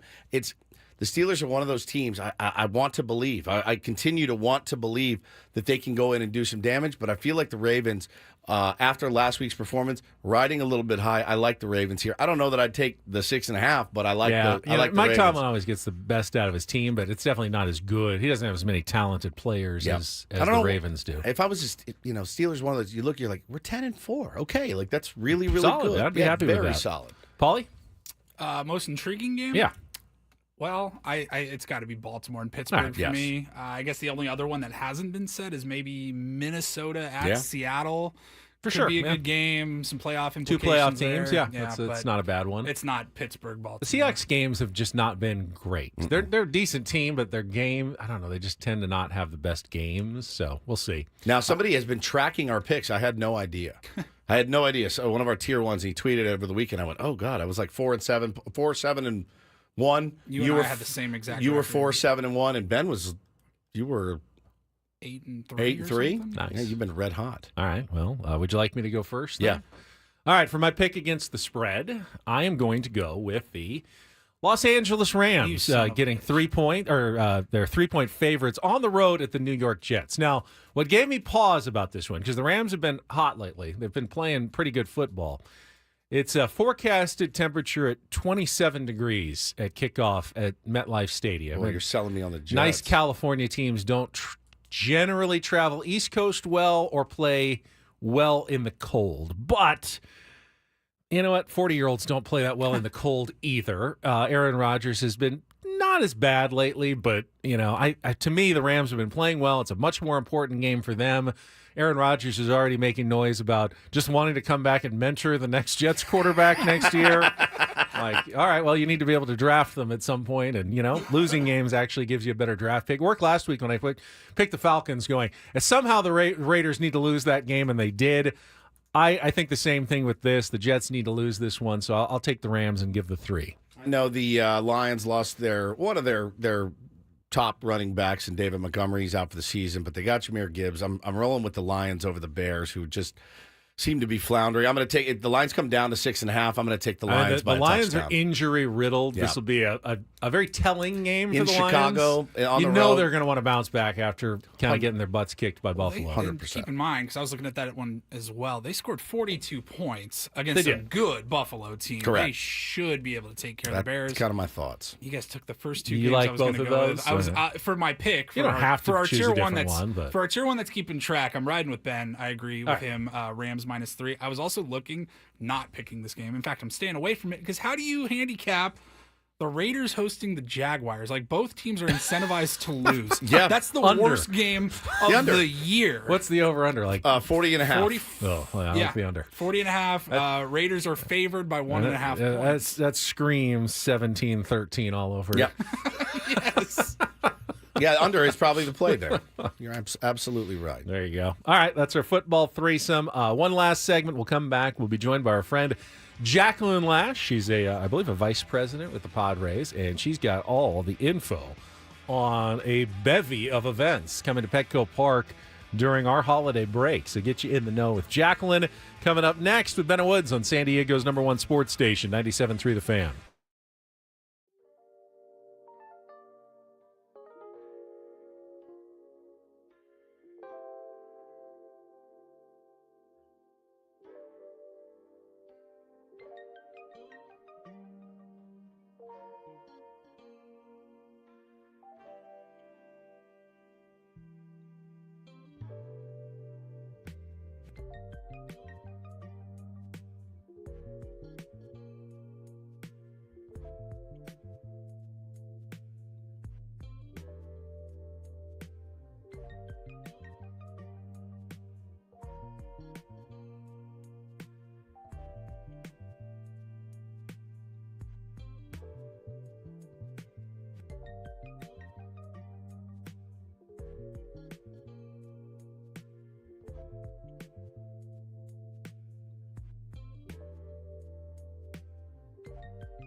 All right, final segment, really of the year, because the Christmas and holiday extravaganza is its own beast tomorrow. That's right.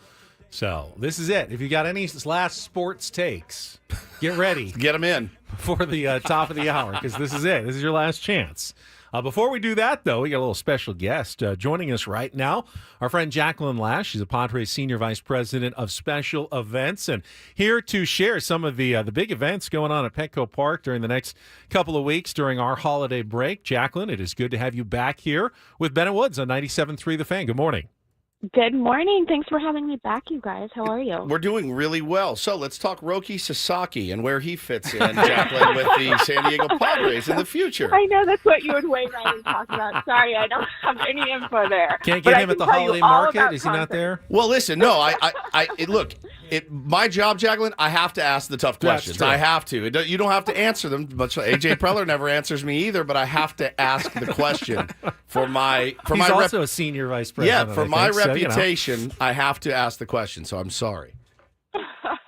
Sorry, I don't have any info for you there. That's but all right. I can tell you all about Holiday Market. Yes, please. Post Malone and everything else coming. All right, holiday market's still on, right? If you got last minute holiday shopping or you got friends in town and you want to go show them Petco Park, tell everybody what's going on right now. In fact, even for a couple of days after Christmas. Yeah, you guys, holiday market this year, it's back in the new Gallagher Square. So Gallagher Square, as you know, was renovated this off season. And it is just like a magical world. So it's holiday market in Gallagher Square. We're on tonight through the 27th of December. And basically we have everything you can imagine for the holidays. So lighting displays, visits with Santa. We have actual snow that you can play in. Carousel train rides, live reindeer, some really rad like candy games and things like that. So a lot going on. So whether you're looking to bring the family and the kids out to do something fun or like a date night or just something, you know, to do during the holiday time, this is it. Again, goes through the 27th, and you can get tickets at padres.com/holiday market. Ben, they have meat pies there. Ooh, Just I so like you meat know, pies. I We know do have meat pies. Yeah, Oh. meat. Sounds meat like pies are there. sounds like you'd have to be pretty foolish to drive all the way to Lake Arrowhead for Santa's Village when they've got the holiday market right here at Petco Park. You can blame Mrs. Woods for that one, my friend. We've been there so many times. We love the holiday market. My kids love it. It's a great family night. It really is, yeah. And so I hope you guys will come back again because it really is a special place. And you know, if you want meat pies or if you want any other food, and you can buy holiday gifts too. So we have a ton of local vendors. So you know, last minute gifts. We're a one-stop shop. All right, and I think as they used to say on Monty Python. And now for something completely different. Just days after the holiday market, you got Post Malone coming to Petco Park. Posty. Yes, we do. So Post Malone coming to Petco Park December 30th. We're super excited about this one. This will be our 8th full venue show of the year in the stadium, and that's a record for us. But Post Malone, if you've never seen him, buy a ticket because he's one of the most dynamic artists I've ever seen. He really captivates an audience, and you know, he obviously has this new country album that he's going to be performing, but he's also performing all of his pop hits. So it's going to be an incredible night right in the middle between Christmas and the New Year. And he has a few people opening up for him, like Zach Top. If you haven't heard Zach Top, I would listen to him. He's incredible, up-and-coming country star. Paul Cawthon. It's just going to be a party at Petco Park on December 30th. So Woods, is Post Malone, is he singing or is that the name of the band? And the lead singer has got an actual name because you know what? I'm stumped. I have actually, a problem. So Mr. and Mrs. Malone's son Post, or I think that may be his name. Yeah, that is his name. I don't know. I think I have. Come on, you guys! I'm yes, stumped. that is his name. Okay. He is. I'm telling you, so incredible. You know, has kind of dipped his finger in every genre, but.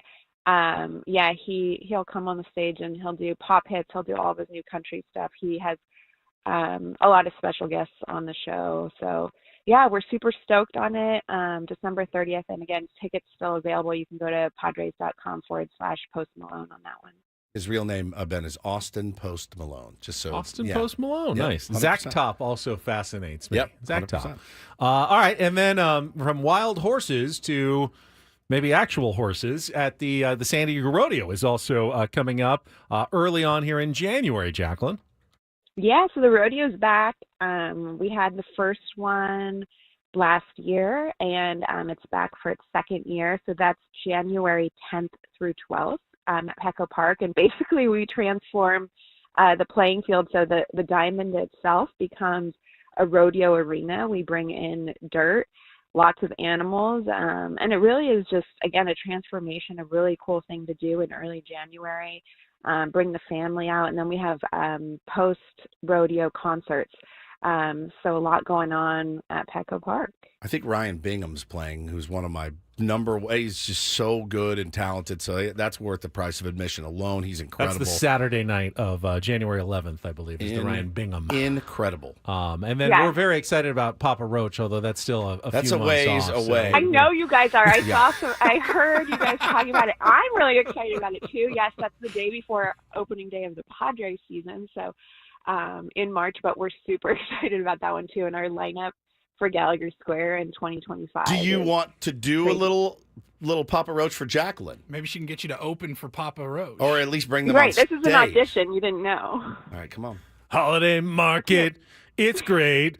Go see Post Malone. Oh, my God. I'm so sorry, You got Jacqueline. way worse. No, this is the highlight of my It day. really takes a lot for me to get into it. Padres.com/events if you want to check out everything going on. Jacqueline, happy holidays to you. It's good talking to you as always. You too. Thanks for having me, you guys. Happy holidays. Our pleasure. This segment of Ben and Woods brought to you by the Mini Donut Company. Seeking the perfect treat for the holidays, try the Mini Donut Company with rotating seasonal and classic flavors.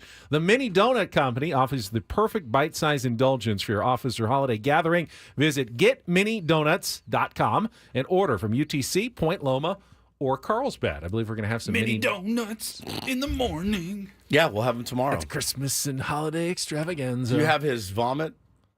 Did you pull it? I'll pull it during All right, traffic. we got traffic, and then we'll come back with the last sports takes of the year. Yeah, LeBron or Jordan. Including the Padres fan favorite, who Jeff Passan says could be on the move. Next on 97.3 The Fan. From the 97.3 The Fan Traffic Center, here's Kelly Danick. Got a few problems wrapping up our morning drive. Hit and run crash on Lake Murray Boulevard off-ramp, eastbound 8. Also traveling on northbound 5 before Hawthorne. Collision in the center divide. And Cordell and Cordell traffic cam shows a multi-vehicle accident on the coastline, northbound 5 before Poinsettia. It's got the right lane blocked. I'm Kelly Danick with Ben and Woods, San Diego's #1 sports station, 97.3 The Fan. Oh, it's worse when you hear it back. Is it really? Yeah, you ready for this? Yeah, if you're just tuning in, this was about 25 minutes ago. Yeah. The day after Christmas It'll be busy, is gnarly, but right? it's not as busy as the couple days before. And I feel like most people are sticking around at least a couple of days, so maybe right the day after Christmas.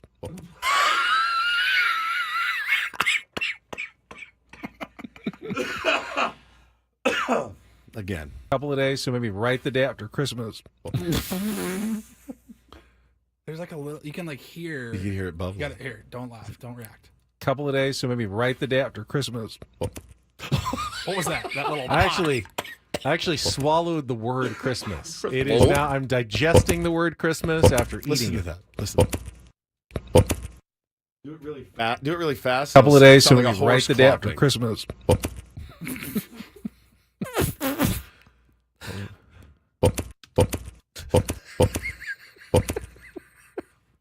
It's the sound of the rodeo at Petco Park. A couple of days, so maybe right the day after Christmas. Maybe we can turn that into Carol of the Bells tomorrow. I like how you say Christmas. Paulie, I just added about 7 hours of work. Yeah. Get my We'll be my fine. stomach noise and my now my swallowing the word Christmas and turn it into a instrumental holiday carol. Saw a good message in the chat says since it's the last day of the year, essentially, should we get some things Ben likes before we get out of here? We won't be doing it tomorrow on the Christmas show. All right, can I have my last sports take first? Oh God, I thought that was a bit. Go ahead. No, Jeff Passan just posted this morning an update on the kind of cooling free agency market and trade market. I didn't need him to post that. I know that. I live it every day. It's like about 5,000 words. The only mention of the Padres was under his trade heading, which he said AJ Preller was always making moves and he could be interested in trading Jake Cronenworth and Luis Arise or Luis Arise this offseason. Not that we've never heard those rumors. We certainly have heard Arise going to be a free agent, but Jake's contract has always felt like not a bad one, but not necessarily one that you're going to get much in a trade. So made more sense for him to stay. But this is Passan talking. So. Yeah, if you could. I love Jakey. I don't want him to go anywhere, but I get it. I'm probably in the minority there, but if somebody would eat a big portion of that contract, Benny, I think you have to look at it. I don't think it's a bad contract. Well, anymore. it's When you're getting better. seeing It's getting better. What players are getting nowadays, and you know what kind of guy and player that Jake is, even if he's never going to be a superstar. Yeah. You're going like multiple positions. Don't have to worry about second base / wherever you put him for the next 5 more years or something. There's some value out there for Jake Cronenworth. Now, not that neither of us want to see him go. No. But if Passan's talking about it, that means that it's been discussed probably in offices and circles around Major League Baseball. Yep. I like your last sports take of the year. All right, we have time for a little things Ben likes on a Thursday, Paulie. I like the tanginess of the cranberry. I like reflecting. I like old-time rock and roll, too. You know I do. I like NIL. I like my standard, very uninteresting haircut. I do like hearing people talk about how well it's going for the Padres. I like numbers. Oh, I like the bits. I like to be educational. I like when I get up, have a glass of cranberry juice cocktail. I like Adam Major. I do like butterscotch. I like your tweets a lot. I still like this deal. I like to live my life after another famous Benjamin Button. I like when the Padres take 2 of 3 from the Dodgers. I would have liked to have tried something else. I like Darren. I've always liked Darren. I like watching LeBron and Anthony Davis. Sex by the fire at night, that's what I like. I like Jake Cronenworth. The last couple of days, I've really liked his swings. I do like horses. I like the Padres lineup. I like when things just flow perfectly. But I like Indian food. I just like a good, honest answer. I've liked what I've seen from Donovan Solano so far. I like that idea. I like 18 games in 18 days. You know, I like where the Padres are. I like that we won as a team. I do all too. of us together. I like to picture people actually in a recording studio. I like the way the Padres play baseball. What I like is the variety of the wins. Yeah. I liked everything about this week. Do you think that AJ is now thinking of trading Jake Cronenworth simply because it's one of the things that I like? Correct. And he wants to take it away from That's me. absolutely it's not all of the reason, but it's part of the reason. I can promise you that. This whole He show does have that devious side to him. He does. Oh, he likes Jake Cronenworth? See what I can do. Gone. See you, Jake. Gonzo. All right, everybody. You know what to do tomorrow. You'll be right here by the dial, on. YouTube. It's a great day to watch on YouTube as well. Great I day. mean, listen as well. If you can't, we will have plenty for you as well. But anyway, you can join us tomorrow for the Christmas and holiday extravaganza. Ben and Woods wrapping up the year 2024. We look forward to it. For Paulie Reinl and Stephen Woods, I'm Ben Higgins. Annie and Elston are coming up next. Don't go anywhere. It is San Diego's #1 sports station, 97.3 The Fan. So long, everybody.